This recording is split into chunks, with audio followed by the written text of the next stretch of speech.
ദൈവതിരുനാമം മഹത്വപ്പെടട്ടെ. പരിശുദ്ധ കന്യകമറിയാം അമ്മേ, നമ്മുടെ ആരാധനാക്രമത്തിൽ വിവിധ വസ്തുക്കളോട് സാധർമ്മ്യപ്പെടുത്തിയിട്ടുണ്ട്. അതിൽ പ്രധാനമായുള്ള ഒരു സാധർമ്മ്യം കന്യകമറിയാം യാക്കോബ് ദർശനം കണ്ട ഗോവേണിയാകുന്നു എന്നുള്ളതാണ്. കന്യകമറിയാം യാക്കോബ് ദർശനം കണ്ട ഗോവേണിയാകുന്നു. എന്തുകൊണ്ടാണ് സുറിയാനി പിതാക്കന്മാർ കന്യകമറിയാമിനെ യാക്കോബ് ദർശനം കണ്ട ഗോവേണിയായി ചിത്രീകരിച്ചിരിക്കുന്നത്? അതിൻ്റെ പിന്നിൽ രണ്ട് പ്രധാനപ്പെട്ട കാരണങ്ങളുണ്ട്. നിങ്ങൾക്കറിവുള്ളതുപോലെ ഗോവേണി എന്നത് താഴെ നിൽക്കുന്ന മനുഷ്യരെ ഉയരത്തിലേക്ക് വഴി നടത്തുവാൻ തക്കവണ്ണം, ചവിട്ടുകളേൽക്കുവാൻ, സഹനങ്ങളേൽക്കുവാൻ തക്കവണ്ണം നിന്നുകൊടുക്കുന്ന ഒരു ഉപകരണമാണ് ഗോവേണി.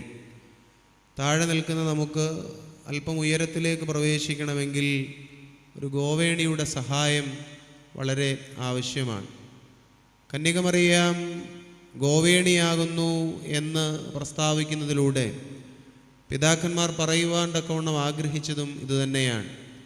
ഭൂമിയിൽ ഇഴയുന്ന പാപവും പാപസാഹചര്യങ്ങളും ബലഹീനതകളും കുറവുകളും കുറ്റങ്ങളും ഒക്കെയുള്ള ഈ ലോകത്തിൽ ഇഴയുന്ന സാധാരണ മനുഷ്യരായ നമ്മെ സ്വർഗത്തോളം ഉയർത്തുവാൻ തക്കവണ്ണം, ചവിട്ടുകളേൽക്കുവാൻ തക്കവണ്ണം, അപമാനങ്ങളേൽക്കുവാൻ തക്കവണ്ണം അവൾ നിന്നുകൊടുത്തു. സത്യത്തിൽ നമ്മുടെ കർത്താവിൻ്റെ രക്ഷാകര പ്രവർത്തനങ്ങൾക്ക് വഴിയും പാലവുമായി മാറുന്നത് പരിശുദ്ധ കന്യകമറിയാം അമ്മയാണ്. അതുകൊണ്ടാണ് നമ്മുടെ ആരാധനാക്രമത്തിൽ കന്യകമറിയാം അമ്മയ്ക്ക് അത്രമേൽ പ്രാധാന്യം നൽകിയിരിക്കുന്നത്. രക്ഷാകര ചരിത്രം ആരംഭിക്കുന്നത് തന്നെ കന്യകമറിയാമിൻ്റെ ആഴമായ സമർപ്പണത്തിൽ കൂടിയാണ്. കന്യകമറിയാം, ഇതാ ഞാൻ കർത്താവിൻ്റെ ദാസി, അവിടുത്തെ ഹിതപ്രകാരം എനിക്ക് ഭവിക്കട്ടെ എന്ന സമ്മതം മൂളുക വഴിയായിട്ടാണ് പിതാവാം ദൈവത്തിൻ്റെ സ്നേഹഭാജനമാകുന്ന പുത്രൻ ഭൂമിയിലേക്ക് ഇറങ്ങി വന്നത്. അപ്പോൾ സഹനങ്ങളേൽക്കുവാൻ, അപമാനങ്ങളേൽക്കുവാൻ, ഭൂമിയിലുള്ള സാധാരണ മനുഷ്യരായ നമ്മെ സ്വർഗത്തോളം എത്തിക്കുവാൻ തക്കവണ്ണം അവൾ കഷ്ടതകൾക്കും വേദനകൾക്കും പ്രയാസങ്ങൾക്കുമൊക്കെയായി നിന്നുകൊടുത്തു. സുറിയാനി പിതാക്കന്മാർ കന്യകമറിയാമിനെ വിശേഷിപ്പിക്കുന്നത് സഹദേന്മാരുടെ രാജ്ഞി എന്നാണ്. ക്ലീലോദ് സൊഹദേ. എന്തുകൊണ്ടാണ് സഹദേന്മാരുടെ രാജ്ഞി എന്ന് വിളിക്കുന്നത്? ഇതിന് കാരണമുണ്ട്. ഞാൻ ഈ പറഞ്ഞതുമായി അത് ചേർന്ന് നിൽക്കുന്നതാണ്. വേറെ ഒന്നുമല്ല, സഹദേന്മാരെല്ലാം അവരുടെ ജീവിതം കൊണ്ട്, അവരുടെ പ്രവർത്തനങ്ങൾ കൊണ്ട് കഷ്ടതകൾ, ഭാരങ്ങൾ, സഹനങ്ങൾ, നൊമ്പരങ്ങൾ, വേദനകൾ ഒക്കെ ഒത്തിരി ഏറ്റവരാണ്. കന്യകമറിയാമും സഹദേന്മാരെ പോലെ, ഒരുപക്ഷെ അവരെക്കാൾ അധികമായി, അവർക്ക് കിരീടമായി ശോഭിക്കത്തക്ക വിധത്തിൽ കന്യകമറിയാമും കഷ്ടതകൾക്കായി, സഹനങ്ങൾക്കായി, വേദനകൾക്കായി തൻ്റെ ജീവിതത്തെ വിട്ടുകൊടുത്തു. അതുകൊണ്ടാണ് കന്യകയെ സഹദേന്മാരുടെ രാജ്ഞി എന്ന് വിളിക്കുന്നത്. ഭൂമിയിലിഴയുന്ന സാധാരണ മനുഷ്യരായ നമ്മെ സ്വർഗത്തോളം എത്തിക്കുവാൻ തക്കവണ്ണം സഹനങ്ങളേൽക്കുന്ന ചവിട്ടുപടിയായി അവൾ നിന്നുകൊടുത്തു. രണ്ടാമതായി കന്യകമറിയാമിനെ എന്തുകൊണ്ടാണ് ഗോവേണി എന്ന് വിവക്ഷിച്ചിരിക്കുന്നത്? ഗോവേണി എന്ന് വിവക്ഷിച്ചിരിക്കുന്നതിൻ്റെ അർത്ഥം ഇതിനോട് ചേർന്ന് നിൽക്കുന്നത് തന്നെയാണ്. കരുണാപൂർണനായ ദൈവം ലോകത്തെയും ലോകത്തിലുള്ളവരെയും അത്യധികമായി സ്നേഹിച്ചതിൻ്റെ അടിസ്ഥാനത്തിൽ തൻ്റെ ഏകജാതനായ പുത്രനെ ഭൂമിയിലേക്ക് നൽകുവാൻ തക്കവണ്ണം കരുണാശ്രേണിയായ, നമ്മുടെ ആരാധനാക്രമത്തിൽ ഉപയോഗിച്ചിരിക്കുന്ന പദമാണ്, കരുണാശ്രേണിയായ കന്യകമറിയാമിനെ തിരഞ്ഞെടുക്കുകയും കന്യകമറിയാം വഴിയായി ഭൂമിയിലേക്ക് ഇറങ്ങി വരികയും ചെയ്തു. അങ്ങനെയെങ്കിൽ ഭൂമിയിലുള്ള നമുക്കും സ്വർഗത്തെ തൊടുവാൻ തക്കവണ്ണമുള്ള ആകെയുള്ള ഒരാശ്രയം കന്യകമറിയാം തന്നെയാണ്. ഭൂമിയിലൊന്ന് നമുക്ക് സ്വർഗത്തോളം എത്തുവാൻ തക്കവണ്ണം കന്യകമറിയാമിനെ ആശ്രയമാക്കിയാൽ മാത്രമേ സാധ്യമാവുകയുള്ളൂ. അതുകൊണ്ടാണ് അവളെ ഭൂമിയിൽ നിന്ന് സ്വർഗത്തോളം ചാരി വച്ചിരിക്കുന്ന ഗോവേണിയായി പിതാക്കന്മാർ ചിത്രീകരിച്ചിരിക്കുന്നത്. അവൾ നമുക്കായി സഹനങ്ങളേൽക്കുവാൻ നിന്നുകൊടുത്തു. അവൾ നമ്മെ ഈ ഭൂമിയിൽ നിന്ന് സ്വർഗത്തോളം എത്തിക്കുവാൻ തക്കവണ്ണം ഗോവേണിയായി അവൾ മാറ്റപ്പെട്ടു. ഗോവേണിയായി അവൾ തന്നെ സമർപ്പിച്ചു. പരിശുദ്ധനായ അപ്രയം പിതാവ് കന്യകമറിയാമിനെ വിശേഷിപ്പിക്കുന്നത് സംഖ്യാപുസ്തകം 35 അധ്യായം 15 മുതലുള്ള വാക്യങ്ങളിൽ പരാമർശിച്ചിരിക്കുന്ന സങ്കേത നഗരമായിട്ടാണ്. കന്യകമറിയാം സങ്കേത നഗരമാകും. എന്തുകൊണ്ടാണ് അങ്ങനെ പറയാൻ തക്കവണ്ണം കാരണം? പഴയ നിയമത്തിൽ സങ്കേത നഗരങ്ങളുണ്ട്. ഈ സങ്കേത നഗരങ്ങളുടെ പ്രത്യേകത എന്താണെന്ന് ചോദിച്ചാൽ, ആരെങ്കിലും പാപം ചെയ്താൽ, ആരുടെയെങ്കിലും ജീവിതത്തിൽ കുറവുകൾ ഉണ്ടായാൽ, ബലഹീനതകൾ വന്നുപോയാൽ, അവിടെ കടുപ്പിച്ച് പറയുന്നുണ്ട്, കൊലപാതകിയായി പോയാൽ പോലും നിങ്ങൾക്ക് രക്ഷപ്പെടുവാൻ തക്കവണ്ണം നിങ്ങളുടെ ഇടങ്ങളിൽ സങ്കേത നഗരങ്ങൾ നിങ്ങൾ ക്രമീകരിക്കണം. ഒരു പാതകം ചെയ്തൊരു മനുഷ്യൻ സങ്കേത നഗരത്തിലേക്ക് ഓടിപ്പോയാൽ, സങ്കേത നഗരത്തിൽ അഭയം പ്രാപിക്കുന്നവനെ വേറെ ആരും വിധിക്കുവാനോ ഉപദ്രവിക്കുവാനോ ശിക്ഷിക്കുവാനോ പാടില്ല എന്ന് അവിടെ നിയമവും ഉണ്ട്. അത് സംഖ്യാപുസ്തകത്തിൽ സവിസ്തരം പരാമർശിക്കുന്നുണ്ടല്ലോ. കന്യകമറിയാം സങ്കേത നഗരമാണെന്ന് പറയുമ്പോൾ അതിൻ്റെ അർത്ഥം എന്താണ്? ഈ ലോക ജീവിതത്തിൽ ആർക്കാണ് കുറവുകൾ വരാത്തത്? ആർക്കാണ് വീഴ്ചകൾ സംഭവിക്കാത്തത്? ആർക്കാണ് പാപങ്ങളും പാപസാഹചര്യങ്ങളും അനുഭവിക്കേണ്ടി വരാത്തവരായി ജീവിപ്പാനിടയാകുന്നത്? എല്ലാവരുടെയും ജീവിതത്തിൽ ഈ പറയുന്ന ബലഹീനതകളും കുറവുകളും കുറ്റങ്ങളും ഒക്കെ ഉണ്ടാകും. അങ്ങനെ ബലഹീനതകളോ കുറവുകളോ ഒക്കെ ഉണ്ടായാൽ ഒരാൾക്ക് വിശ്വസിച്ച് അഭയം പ്രാപിപ്പാൻ തക്കവണ്ണമുള്ള സ്ഥലം കന്യകമറിയാമാണ്. അങ്ങനെ കന്യകമറിയാമിനെ അഭയം പ്രാപിക്കുന്നവർക്ക് അവരുടെ ജീവിതത്തിൽ നിത്യമാകുന്ന ദുഃഖത്തിന് കാരണമാകാതെ തൻ്റെ ഏകജാതൻ്റെ സന്നിധിയിൽ അമ്മ അവർക്ക് വേണ്ടി അപേക്ഷിച്ചു കൊള്ളും എന്നുള്ളത് കൊണ്ടാണ് അവളെ സങ്കേത നഗരമായി പിതാക്കന്മാർ ചിത്രീകരിച്ചിരിക്കുന്നത്. പരിശുദ്ധനായ പരിമല തിരുമേനിയുടെ 2 കൽപ്പനകൾ കൂടി ഉദാഹരിച്ചുകൊണ്ട് എൻ്റെ ആമുഖവാക്കുകൾ അവസാനിപ്പിക്കാം. പരിശുദ്ധ പരിമല തിരുമേനി കന്യകമറിയാമിൻ്റെ അനർഘ മധ്യസ്ഥതയിൽ വല്ലാതെ അഭയപ്പെട്ട ആളാണ്. 2 തെളിവുകൾ പറയാം. ഒന്നാമത്തെ തെളിവ്, തിരുമേനി യെരുശലേം യാത്ര കഴിഞ്ഞ് നാട്ടിലേക്ക് തിരികെ വരുമ്പോൾ തിരുമേനിയുടെ ഭാഷയിൽ പറഞ്ഞാൽ പിണക്ക് പ്രസംഗികൾ കന്യകമറിയാമിനെതിരെ പ്രസംഗിക്കുകയും നവീന വിശ്വാസത്തിലേക്ക് നമ്മുടെ ഏറിയ പങ്ക് ആളുകളും തുമ്പമൺ ഉൾപ്പെടെയുള്ള പ്രദേശങ്ങൾ പരിശുദ്ധ പരിമല തിരുമേനിയുടെ പ്രത്യേകമാകുന്ന ശുശ്രൂഷ നിയോഗത്തിലിരുന്ന പ്രദേശങ്ങളാണല്ലോ. നമ്മുടെ ഏറിയ പങ്ക് ആളുകളും ഈ പറയുന്ന പിണക്ക് പ്രസംഗികളോട് കൂടെ ചേരുകയും കന്യകമറിയാം അമ്മയോടുള്ള ബഹുമാനം ഉപേക്ഷിക്കുകയും ചെയ്തതായി തിരുമേനി അറിഞ്ഞിട്ട് 1902 മേടം മാസം 24 പരിമലപ്പള്ളിയിൽ നിന്ന് എഴുതിയതാകുന്ന ഒരു കൽപ്പനയുണ്ട്.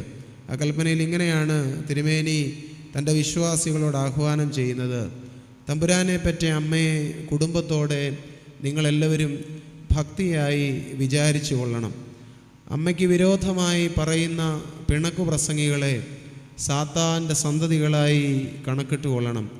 അമ്മയുടെ പ്രാർത്ഥനയും അനുഗ്രഹവും കൊണ്ട് നിങ്ങളെല്ലാവരും, നിങ്ങളുടെ കുടുംബം മുഴുവനും അനുഗ്രഹിക്കപ്പെടും. അതേപോലെ തോമാശ്ലീഹായുടെ മേലും നിങ്ങൾ ഭക്തിയായി വിചാരിച്ചു കൊള്ളണം. പുതുതായി ഏത് കാര്യം ചെയ്താലും ഈ 2 സ്ഥലത്ത് ചെന്ന് പ്രാർത്ഥിച്ച് വഴിപാടിട്ടിട്ടല്ലാതെ നിങ്ങൾ തുടങ്ങരുത്. നിങ്ങൾ വിശ്വസിച്ചു കൊള്ളുവീൻ.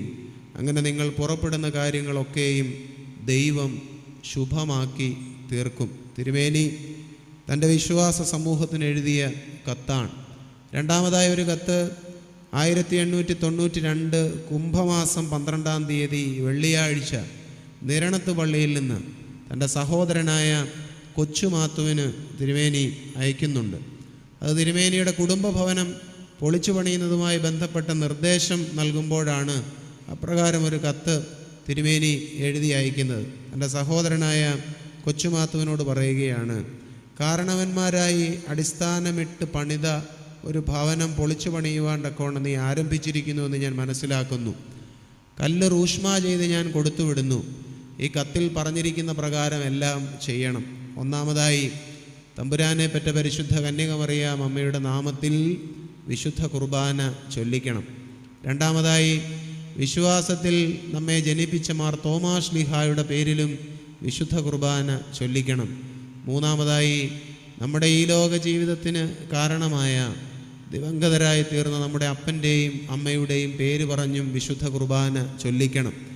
അതിനുശേഷം മാത്രമേ ഞാൻ റൂഷ്മ ചെയ്ത് കൊടുത്തുവിടുന്ന ഈ കല്ല് അടിസ്ഥാന ശിലയായി വെച്ച് നീ ആ ഭവനത്തിൻ്റെ നിർമ്മാണം ആരംഭിക്കാവൂ. അങ്ങനെ പണിയുന്ന ഭവനം ശുഭകരമായി തീരും. ആ ഭവനത്തിൽ ദൈവം വസിക്കും. ഞാനിത് രണ്ടും ഉദാഹരിച്ചത് പരിശുദ്ധ അമ്മയുടെ വലിയ മധ്യസ്ഥത ബലഹീന ജീവിതങ്ങളാകുന്ന നമുക്ക് എത്രമേൽ അഭയവും ബലവുമായി തീരും എന്ന് കുറേ കൂടെ ഉറപ്പിക്കുവാൻ വേണ്ടിയാണ്. ആ അമ്മയുടെ മധ്യസ്ഥത നമുക്കേവർക്കും ബലമായി ഭവിക്കട്ടെ എന്ന് പ്രാർത്ഥിക്കുകയും ആശംസിക്കുകയും ചെയ്യുന്നു. അല്പനേരത്തെ ചിന്തയ്ക്കായി തിരഞ്ഞെടുക്കുന്ന വേദഭാഗം പരിശുദ്ധനായ പൗലോസ് അപ്പോസ്തലൻ കൊരിന്ത്യർക്ക് എഴുതിയ 2-ാം ലേഖനം 2-ാം അധ്യായം 15-ാമത്തെ വാക്യമാണ്. പരിശുദ്ധ പൗലോസ് അപ്പോസ്തലൻ കൊരിന്ത്യർക്ക് എഴുതിയ 2-ാം ലേഖനം 2-ാം അധ്യായം 15-ാം വാക്യം. അവിടെ എഴുതിയിരിക്കുന്നത് ഇപ്രകാരമാണ്: രക്ഷിക്കപ്പെടുന്നവരുടെ ഇടയിലും നശിക്കുന്നവരുടെ ഇടയിലും ഞങ്ങൾ ദൈവത്തിന് ക്രിസ്തുവിൻ്റെ പരിമളവാസന ആകുന്നു. രക്ഷിക്കപ്പെടുന്നവരുടെ ഇടയിലും നശിക്കുന്നവരുടെ ഇടയിലും ഞങ്ങൾ ദൈവത്തിന് ക്രിസ്തുവിൻ്റെ പരിമളവാസന ആകുന്നു. നിങ്ങൾക്കറിയാം, പരിശുദ്ധനായ പൗലോസ് അപ്പോസ്തലൻ പറയുന്നൊരു സ്റ്റേറ്റ്മെൻറ്റാണിത്. We are the aroma of Christ to God, we are the fragrance of Christ to God. ഞങ്ങൾ ദൈവത്തിന് ക്രിസ്തുവിൻ്റെ പരിമളവാസന ആകുന്നു. നിങ്ങൾക്കറിയാം, പരിശുദ്ധ പൗലോസ് അപ്പോസ്തലൻ്റെ പ്രേക്ഷിത പ്രവർത്തന ഫലമായി രൂപപ്പെട്ടതാണ് കൊരിന്തിലെ സഭ. പൗലോസ് അപ്പോസ്തലൻ കൊരിന്തിൽ ചെല്ലുന്നതും അവിടെ സഭ സ്ഥാപിക്കുന്നതുമായ വിവരണങ്ങൾ രേഖപ്പെടുത്തിയിരിക്കുന്നത് അപ്പോസ്തല പ്രവൃത്തികൾ 18-ാമത്തെ അധ്യായത്തിലാണ്. ഭവനത്തിൽ പോയി വായിച്ചു നോക്കിയാൽ അറിയാം, പൗലോസ് അപ്പോസ്തലൻ അവിടെ ചെല്ലുകയും കർത്താവിൻ്റെ ജീവനുള്ള സുവിശേഷം അറിയിക്കുകയും അനേകരെ ക്രിസ്തു സഭയ്ക്കായി നേടുകയും ചെയ്തു. പൗലോസ് അപ്പോസ്തലൻ കൊരിന്തിൽ ചെല്ലുമ്പോൾ ഈ കൊരിന്തെന്ന് പറയുന്ന സ്ഥലത്തിന് 3 പ്രത്യേകതകൾ ഉണ്ട്. ആ സമയത്തെ ചരിത്ര പ്രാധാന്യം പരിശോധിച്ചാൽ നമുക്കറിയാം 3 പ്രത്യേകതകൾ. ഒന്നാമത്തെ പ്രത്യേകത, ഈ കൊരിന്തെന്ന് പറയുന്ന സ്ഥലം വിവിധ മതങ്ങളിൽ വിശ്വസിക്കുന്ന ആളുകൾ ഒരുമിച്ച് വസിച്ച സ്ഥലമാണ്. ഏതെങ്കിലും ഒരു മതവിഭാഗത്തിലെ ആളുകളല്ല. ധാരാളം മതവിശ്വാസികളായ ആളുകൾ, വിഭിന്നങ്ങളാകുന്ന മതങ്ങളിൽ വിശ്വസിച്ചവർ അവിടെ ഉണ്ടായിരുന്നു. രണ്ടാമത്തെ പ്രത്യേകത, 2 പ്രധാനപ്പെട്ട തുറമുഖങ്ങൾ കൊരിന്തിലുണ്ട്. ലഖേം എന്ന് വിളിക്കപ്പെടുന്ന ഒരു തുറമുഖം കൊരിന്തിലുണ്ട്. 2 കൊരിന്ത് തന്നെ ഒരു തുറമുഖ പട്ടണമാണ്. ഒരു സ്ഥലത്ത് 2 തുറമുഖങ്ങൾ ഉണ്ടെന്ന് പറയുമ്പോൾ, ഇന്നത്തെ ഭാഷയിൽ പറഞ്ഞാൽ ഒരു പ്രദേശത്ത് 2 എയർപോർട്ടുകൾ ഉണ്ടെന്ന് പറയുമ്പോൾ എന്ത് പ്രാധാന്യമാണോ ഉള്ളത്, അതാണ് പഴയ കാലത്ത് ഒരു ദേശത്ത് 2 തുറമുഖങ്ങളുണ്ടെന്ന് പറയുമ്പോൾ ഉണ്ടാകുന്നത്. ധാരാളം മനുഷ്യർ യാത്രികരായി കടന്നു വരികയും വ്യാപാരവും വ്യവസായവും വാണിജ്യങ്ങളും ഒക്കെ നടക്കുകയും ഭാഷകൾ ഇടകലരുകയും സംസ്കാരങ്ങൾ ഇടകലരുകയും ഒക്കെ ചെയ്ത സ്ഥലമാണ് ഈ തുറമുഖങ്ങൾ എന്ന് പറയുന്നത്. എന്തുമാത്രം മനുഷ്യരാണ് അവിടെ യാത്രികരായി കടന്നു വന്നത്. നമ്മുടെ ഈ കേരള നാടിൻ്റെ ചരിത്രം പഠിക്കുമ്പോൾ, ഇന്ത്യയുടെ ചരിത്രം പഠിക്കുമ്പോൾ, ലോകത്തിൻ്റെ ചരിത്രം പഠിക്കുമ്പോൾ നമ്മുടെ ആദ്യകാലങ്ങളിലെ സഞ്ചാരികളെല്ലാം കടന്നു വന്നത് ഇതുവഴിയാണ്. അവരെല്ലാം കടന്നു വന്നത് ജലഗതാഗത മാർഗത്തിലാണ്. കേരളത്തിൽ ഇനിയും എക്സ്പ്ലോർ ചെയ്യുവാൻ തക്കവണ്ണം സാധ്യതയുള്ളൊരു ഏരിയയാണ് ഈ വാട്ടർ വേയ്സ്. അതുകൊണ്ടാണ് ഈ എറണാകുളത്ത് വാട്ടർ മെട്രോ ഒക്കെ ഇപ്പോൾ ആരംഭിച്ചിരിക്കുന്നത്. നേരെ ചൊവ്വേ നടത്തിക്കൊണ്ട് പോവുകയാണെങ്കിൽ വലിയ സാധ്യതകളുള്ള ഒരു ഏരിയയാണ് ഈ ജലഗതാഗത മാർഗത്തെ വീണ്ടും എക്സ്പ്ലോർ ചെയ്യുക എന്നുള്ളത്. അപ്പോൾ ഈ കൊരിന്തെന്ന് പറയുന്ന സ്ഥലത്ത് 2 പ്രധാനപ്പെട്ട തുറമുഖങ്ങളുണ്ട് എന്ന് പറയുമ്പോൾ അതിൻ്റെ അർത്ഥം നിരവധി മനുഷ്യർ അവിടെ യാത്രികരായി കടന്നു വരികയും വ്യാപാരവും വ്യവസായവും ഒക്കെ ഉണ്ടാവുകയും ചെയ്ത സ്ഥലമാണ്. മൂന്നാമതായി ആ സ്ഥലത്തിൻ്റെ പ്രത്യേകത, ആ സ്ഥലത്തുള്ള മനുഷ്യരെല്ലാം തങ്ങളുടെ സമ്പത്തിൻ്റെ ആധിക്യം നിമിത്തം ജീവിതത്തിൽ ജീർണത ബാധിച്ചവരായി തീർന്നു. ഇത് സ്വാഭാവികമായി സംഭവിക്കുന്നതാണ്. ഏത് സ്ഥലത്താണോ വ്യവസായവും വാണിജ്യവും ഒക്കെ ധാരാളമായി വർദ്ധിക്കുന്നത്, അവിടെ ഈ പറഞ്ഞതുപോലെ ജീർണതകളും സ്വാഭാവികമായി ഉണ്ടാകും. കാരണം സമ്പത്ത് എവിടെ വർദ്ധിക്കുന്നുവോ അവിടെയെല്ലാം സമാധാനക്കേടും ഉണ്ടാകും. അത് ഇടവകയിലാണെങ്കിലും ഭവനങ്ങളിലാണെങ്കിലും നാം ആയിരിക്കുന്ന സമൂഹങ്ങളിലാണെങ്കിലും സമ്പത്തും സുഖഭോഗവും എവിടെ അനിയന്ത്രിതമായി വർദ്ധിക്കുന്നുണ്ടോ അവിടെയെല്ലാം ഈ പറയുന്ന ജീർണതകളും ആരംഭിക്കും. 1 കൊരിന്ത്യ ലേഖനത്തിൽ പൗലോസ് അപ്പോസ്തലൻ അഡ്രസ്സ് ചെയ്യുന്ന വിഷയം എന്താണ്? അത് കൊരിന്ത്യ ലേഖനം വായിച്ചിട്ടുള്ളവർക്കറിയാം. പൗലോസ് അപ്പോസ്തലൻ അവരോട് തുറന്നൊരു കാര്യം പറയുകയാണ്. അവരോട് പറയുകയാണ്, നിങ്ങളുടെ ജീവിതത്തിൽ വല്ലാതെ നിങ്ങൾ ജീർണത ബാധിച്ചവരായി മാറിയിരിക്കുന്നു. കുറേ കൂടെ വെളിച്ചത്തിൽ പറയുകയാണെങ്കിൽ പൗലോസ് അപ്പോസ്തലൻ അവരോട് പറഞ്ഞു, നിങ്ങൾ വ്യഭിചാരികളായി തീർന്നിരിക്കുന്നു, നിങ്ങളുടെ ഇടയിൽ വ്യഭിചാരം പെരുകിയിരിക്കുന്നു. 1 കൊരിന്ത്യ ലേഖനത്തിൽ അഡ്രസ്സ് ചെയ്യുന്ന വിഷയം അതാണ്. അതുകൊണ്ടാണ് പൗലോസ് അപ്പോസ്തലൻ അവരോട് പറഞ്ഞത്, നിങ്ങൾക്കറിയാവുന്നൊരു വാക്യമാണ്. പൗലോസ് അവരോട് പറഞ്ഞു, നിങ്ങൾ ദൈവത്തിൻ്റെ മന്ദിരമെന്നും, ബാക്കി എന്താ, ദൈവത്തിൻ്റെ ആത്മാവ് നിങ്ങളിൽ വസിക്കുന്നുവെന്ന് നിങ്ങൾ അറിയുന്നില്ലയോ? ദൈവത്തിൻ്റെ മന്ദിരം നശിപ്പിക്കുന്നവനെ ദൈവം നശിപ്പിക്കും, ദൈവത്തിൻ്റെ മന്ദിരം വിശുദ്ധമല്ലോ, നിങ്ങളും അങ്ങനെ തന്നെ. ഇത് പറഞ്ഞതിൻ്റെ പശ്ചാത്തലം ഇതാണ്. അവർ സുഖഭോഗികളായി മാറുകയും ശരീരം കൊണ്ട് പാപം ചെയ്യുകയും ചെയ്തു. പൗലോസ് അപ്പോസ്തലൻ അതുകൊണ്ടാണ് അവരോട് പറഞ്ഞത്, നിങ്ങൾ ശരീരം കൊണ്ട് ദൈവത്തെ മഹിമപ്പെടുത്തുകയാണ് വേണ്ടത്, നിങ്ങൾ പാപം ചെയ്യരുത്. നിങ്ങൾ ജഡരാഗങ്ങൾ വല്ലാതെ പെരുകിയിരിക്കുന്നു, ആയതുകൊണ്ട് നിങ്ങൾ ശരീരം കൊണ്ട് പാപം ചെയ്തിരിക്കുന്നു, തെറ്റാണെന്ന് പൗലോസ് അപ്പോസ്തലൻ പറഞ്ഞു. സത്യത്തിൽ നമുക്കിഷ്ടമില്ലാത്ത കാര്യം എന്താണെന്ന് ചോദിച്ചാൽ, ആരെങ്കിലും നമ്മൾ ഉപദേശിക്കുക എന്നുള്ളത് നമുക്ക് ഒട്ടും ഇഷ്ടമില്ലാത്ത കാര്യമാണ്. ഇവിടെ നമ്മുടെ മുമ്പിലിരിക്കുന്ന ഈ കുഞ്ഞുങ്ങൾ മുതൽ ഈ പള്ളിക്കുള്ളിൽ ഏറ്റവും പ്രായമുള്ള ആളായിരിക്കുന്ന ആരാണോ അവർ വരെ ഇഷ്ടമില്ലാത്ത കാര്യം ഉപദേശം കേൾക്കുക എന്നുള്ളതാണ്. രണ്ട് സാധ്യതകളാണ് ഉപദേശത്തോട് നമ്മൾ ചെയ്യാറുള്ളത്. ഒന്നുകിൽ ഉപദേശം കേട്ട് അങ്ങ് രൂപാന്തരപ്പെടുക. അതൊരു 10% ആളുകൾ മാത്രം ചെയ്യുന്ന കാര്യമാണ്. എവിടെയാണ് ഉപദേശം കേട്ട ആളുകൾ നന്നായിട്ടുള്ളത്? ഈ ലോകത്തിൻ്റെ ചരിത്രം എടുത്ത് നോക്കിക്കോ, നമ്മുടെ ഇടവകളുടെ ചരിത്രം, നമ്മുടെ ഭവനത്തിൻ്റെ ചരിത്രമൊക്കെ നോക്കിക്കോ. ഉപദേശം കേട്ട് എല്ലാവരും നന്നായിരുന്നുവെങ്കിൽ ഈ ലോക ജീവിതം നീതിമാന്മാരെ കൊണ്ട് നിറയുമായിരുന്നു. ഉപദേശം കേട്ടാരും നന്നാവുന്നത് നമ്മളുടെ ഇടയിൽ പ്രകടമായി കാണുന്ന കാര്യം ഒന്നുമല്ല. അല്ലെങ്കിൽ തന്നെ ഉപദേശിച്ചല്ല ഒരാളെ അനുസരണമുള്ളവർ ആക്കേണ്ടത്. സ്വാഭാവികമായും സംഭവിക്കുന്ന കാര്യമാണ്. അനുസരിക്കുക എന്ന് പറഞ്ഞാൽ പറയാതെ എല്ലാം ചെയ്യുന്നതാണ് അനുസരണം. പറഞ്ഞാൽ കേൾക്കുന്നത് ഒരു അനുസരണമല്ല. പറഞ്ഞാൽ കേൾക്കുന്നത് നിർബന്ധ ബുദ്ധിയായി ചെയ്യുന്നതാണ്. പറയാതെ കേൾക്കുന്നതാണ് യഥാർത്ഥത്തിൽ അനുസരണം എന്ന് പറയുന്നത്. അപ്പോൾ പൗലോസ് അപ്പോസ്തലൻ അവരെ ഉപദേശിച്ചപ്പോൾ അവരാരും നേരെയാകുന്ന യാതൊരു ലക്ഷണവും കണ്ടില്ല. അവർ രണ്ടാമതായി ചെയ്യാൻ സാധ്യതയുള്ള നടപടി എന്താണ്? ഉപദേശിച്ചാൽ ഇനിമേൽ ഞങ്ങളെ ഉപദേശിക്കാതിരിക്കാൻ തക്കവണ്ണം അവരെപ്പറ്റി അപവാദം പറയുക എന്നുള്ളതാണ്. നമ്മുടെ സത്യം പറഞ്ഞാൽ ഇന്നത്തെ ഈ ഓൺലൈൻ മീഡിയക്കാരൊക്കെ ചെയ്യുന്ന പ്രവർത്തനം. നമ്മളെ ആരെങ്കിലുമൊക്കെ ഉപദേശിക്കുകയാണെങ്കിൽ, ആരെങ്കിലുമൊക്കെ കുറേയെങ്കിലുമൊക്കെ നന്മയുള്ള ജീവിതം നയിക്കുകയാണെങ്കിൽ, നന്മയുള്ള കാര്യങ്ങൾ പറയുകയാണെങ്കിൽ അവരെ പിന്നെ എങ്ങനെ ഇല്ലാതെയാക്കാമെന്നുള്ളതാണ് ബാക്കിയുള്ള ആളുകളുടെയൊക്കെ കൂട്ടായ പരിശ്രമം എന്ന് പറയുന്നത്. അതിന് വളരെ വേഗം ആശ്രയിക്കാൻ തക്കവണ്ണം ഇന്നത്തെ സാഹചര്യത്തിൽ സാധിക്കുന്നത് ഈ പറയുന്ന ഓൺലൈൻ മീഡിയകളെ വിലയ്ക്ക് വാങ്ങുക എന്നുള്ളതാണ്. എവിടെ ഇരുന്ന് വേണമെങ്കിലും ഈ കാര്യത്തെപ്പറ്റി യാതൊരു ബോധ്യവുമില്ലാത്ത മനുഷ്യരാണെങ്കിൽ പോലും എന്തുമാത്രം കാര്യങ്ങളാണ് കണ്ണുകൊണ്ട് കണ്ടതുപോലെ എഴുതി വിട്ടുകളയും. അങ്ങനെയുള്ളൊരു കാലത്താണ് നമ്മൾ ജീവിക്കുന്നത്. അതുകൊണ്ട് രണ്ടാമത്തെ സാധ്യത എന്ന് പറയുന്നത് ഉപദേശം പറഞ്ഞവൻ ഇനിമേൽ ഉപദേശിക്കാതിരിക്കുവാൻ തക്കവണ്ണം അവനെ ഇല്ലായ്മ ചെയ്യുക എന്നുള്ളതാണ്. സത്യത്തിൽ ഈ ഒരു വിഷയവുമായി ചേർന്ന് വരുന്നതുകൊണ്ട് പറയട്ടെ, ഈ ഓൺലൈൻ മീഡിയകളുടെ കടന്നാക്രമണം നിമിത്തം, ഓൺലൈൻ മീഡിയകളുടെ അസത്യപ്രചരണ നിമിത്തം ജീവിതത്തിൽ പ്രത്യാശ നശിച്ചു പോയ, ജീവിതം തന്നെ വേണ്ട എന്ന് വെച്ച് പോയ, മനുഷ്യരുടെ മുഖത്ത് നോക്കുവാൻ തക്കവണ്ണം സാധ്യമല്ലാതെ പോയ, സങ്കടപ്പെട്ടു പോയ, ഒറ്റയ്ക്കിരുന്ന് കരഞ്ഞു പോയ, ഒറ്റയ്ക്ക് ജീവിതത്തെ തന്നെ നിരാശാബോധത്തോടുകൂടെ കാണുന്ന അനേകം മനുഷ്യർ നമ്മുടെ ഈ ഇടങ്ങളിൽ പെരുകി വരുന്നുണ്ട് എന്നുള്ളത് വളരെ സത്യമാണ്. അതുകൊണ്ടാണ് ഇവിടെ ആർക്കും ആരെയും ഉപദേശിക്കാൻ തക്കൊണ്ട് ഇന്നത്തെ കാലത്ത് പ്രത്യേകമാകുന്ന താല്പര്യം ഒന്നുമില്ല. നമ്മുടെ കുഞ്ഞുങ്ങൾ സത്യത്തിൽ ഭാഗ്യമുള്ളവരാണ്. ഒന്ന് ചിന്തിച്ച് നോക്കിയാൽ, വീട്ടിൽ അവർ ഉപദേശവും വഴക്കും കേൾക്കുന്നുണ്ടോ? വീട്ടിൽ പിള്ളേരെ പേടിച്ചാണ് ഒരുമാതിരിപ്പെട്ട മാതാപിതാക്കളെല്ലാം കഴിയുന്നത്. നമ്മുടെ പിള്ളേരുടെ നേരെ നെഞ്ചു വിരിച്ച് നിന്ന് 2 വാക്ക് വഴക്ക് പറയാണ്ടൊക്കെ ആത്മധൈര്യമുള്ള, ആത്മബലമുള്ള എത്ര മാതാപിതാക്കൾ വീട്ടിലുണ്ട്?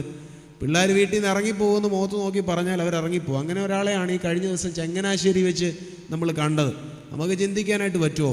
നമ്മൾ അടുത്ത ആഴ്ച ബാംഗ്ലൂർ വരെ പോകണമെന്ന് ഇവിടെ ഇരിക്കുന്ന മുതിർന്നവർ വിചാരിക്കുകയാണെങ്കിൽ ഈ ആഴ്ച മുതലേ കാലേന്ന് വിറയിൽ കയറി തുടങ്ങും. നമ്മുടെ പിള്ളേർക്കതില്ല. അവർക്ക് പോകണമെന്ന് അവർ തീരുമാനിച്ച് ആ സെക്കൻഡിൽ അവർ ഇറങ്ങിപ്പോകും. കാരണം ലോകം, കാലം അവർക്ക് കൊടുത്തിരിക്കുന്ന ആത്മബലമാണ്. അവർക്ക് പ്രത്യേകിച്ച് കാലത്തിനൊത്ത് കുറേ കൂടെയൊക്കെ നമ്മളെക്കാൾ ധൈര്യമൊക്കെ കിട്ടിയിട്ടുണ്ട്. നമ്മൾ ഗോപ്യമായി പറഞ്ഞ പല കാര്യങ്ങളും അശ്ലീലമെന്ന് കരുതി പറയാതിരുന്ന, ഇപ്പോഴും നാണത്തോടുകൂടി മാത്രം പറയുന്ന പല കാര്യങ്ങളും പറയാൻ തക്കവണ്ണം തെരുവിൽ നിന്ന്, അതിനോടൊപ്പം തന്നെ ജനക്കൂട്ടത്തിൻ്റെ ഇടയിൽ നിന്ന് മൈക്കും പിടിച്ച് ചോദിക്കാൻ തക്കവണ്ണം ഒരു മടിയില്ലാത്ത ഒരു കാലത്തിലാണ് നമ്മൾ ജീവിക്കുന്നത്. ഒരു പോസ്റ്റിൻ്റെ മറവ് മതി ഇപ്പോൾ ഒരുമാതിരിപ്പെട്ട നമ്മൾ രഹസ്യമായി ചെയ്യുന്നു എന്ന് കരുതിയിരുന്ന പല കാര്യങ്ങളും ചെയ്യാൻ തക്കവണ്ണം നമ്മുടെ പുതിയ തലമുറയ്ക്ക് അത് നമ്മൾ കണ്ടുകൊണ്ടിരിക്കുന്ന കാരണങ്ങളാണ്, കണ്ടുകൊണ്ടിരിക്കുന്ന കാര്യങ്ങളാണ്. അതിനെപ്പറ്റി വിശദമായി പറയേണ്ടത് ആവശ്യമില്ല. നമ്മുടെ കുഞ്ഞുങ്ങളെ സത്യത്തിൽ ഭയന്നാണ് മാതാപിതാക്കൾ വീട്ടിൽ കഴിയുന്നത്. നമ്മളെത്ര എതിർക്കാൻ ശ്രമിച്ചാലും അതൊരു സത്യമാണ്. കുഞ്ഞുങ്ങളെ പേടിച്ചാണ് അപ്പനും അമ്മയും വീട്ടിൽ കഴിയുന്നത്. പിന്നെ അധ്യാപകരാരെങ്കിലും വഴക്ക് പറഞ്ഞാൽ, അധ്യാപകരെവിടെയാണ് വഴക്ക് പറയുന്നത്? അധ്യാപകർ വഴക്ക് പറഞ്ഞ TC തരാൻ പറഞ്ഞാൽ, കാരണം ഡിവിഷൻ 4 ഉണ്ടായാൽ അവരുടെ ജോലി പോകും. അതുകൊണ്ട് അധ്യാപകരാരും വഴക്ക് പറയുന്നത് നമ്മുടെ ഈ അടുത്ത കാലത്തങ്ങ് ഉണ്ടാകുന്നില്ല. പിന്നെ പള്ളി വരുമ്പോൾ അച്ഛൻ നീ കയ്യെ ചരട് കെട്ടിയിരിക്കുന്ന എന്താണ്, മുടി വളർത്തിയിരിക്കുന്ന എന്താണെന്നൊക്കെ ചോദിക്കുന്ന ഒരു രീതി കുറച്ചു കാലം മുമ്പ് വരെ ഉണ്ടായിരുന്നു. സത്യത്തിൽ അതിപ്പോൾ അവസാനിച്ചിട്ടുണ്ട്. കാരണം അച്ഛന്മാർക്ക് പേടിയാണ്, വേറൊന്നും കൊണ്ടല്ല. ഞാനീ പറഞ്ഞതുപോലെ ഓൺലൈൻ മീഡിയയിൽ കടിച്ചു പറിക്കാണ്ടൊക്കെ നമ്മളെ വിട്ടുകൊടുക്കണമല്ലോ എന്ന് ചിന്തിക്കുന്നത് കൊണ്ട് ഏറിയ പങ്ക് പേരും മൗനം അവലംബിച്ച് മിണ്ടാതെ അങ്ങ് കടന്നു പോകുന്നതാണ് ഇന്നത്തെ കാലത്തെ ഒരു രീതി എന്ന് പറയുന്നത്. ആയതുകൊണ്ട് അതിൽ നമ്മൾ പ്രയാസപ്പെട്ടിട്ട് പ്രത്യേകിച്ച് വലിയ കാര്യം ഒന്നുമില്ല. അപ്പോൾ പൗലോസ് അപ്പോസ്തലനെ പരിഹസിച്ചപ്പോൾ പൗലോസ് അപ്പോസ്തലൻ അവരെ ഉപദേശിച്ചപ്പോൾ തിരിച്ചവർ പരിഹസിച്ചപ്പോൾ അതിലൊന്നും പൗലോസ് അപ്പോസ്തലന് സങ്കടം തോന്നിയില്ല. ഈ പരിഹാസം അദ്ദേഹം സന്തോഷത്തോടുകൂടെ സ്വീകരിച്ചു. 2 കൊരിന്ത്യർ ലേഖനം 11 അധ്യായം 20 മുതലുള്ള വാക്യങ്ങൾ വായിച്ചു നോക്കിയാൽ മതി. പൗലോസ് അപ്പോസ്തലൻ യേശുവിന് വേണ്ടി സഹിച്ച സങ്കടങ്ങളുടെ വലിയ പട്ടിക അവിടെ പറയുന്നുണ്ട്.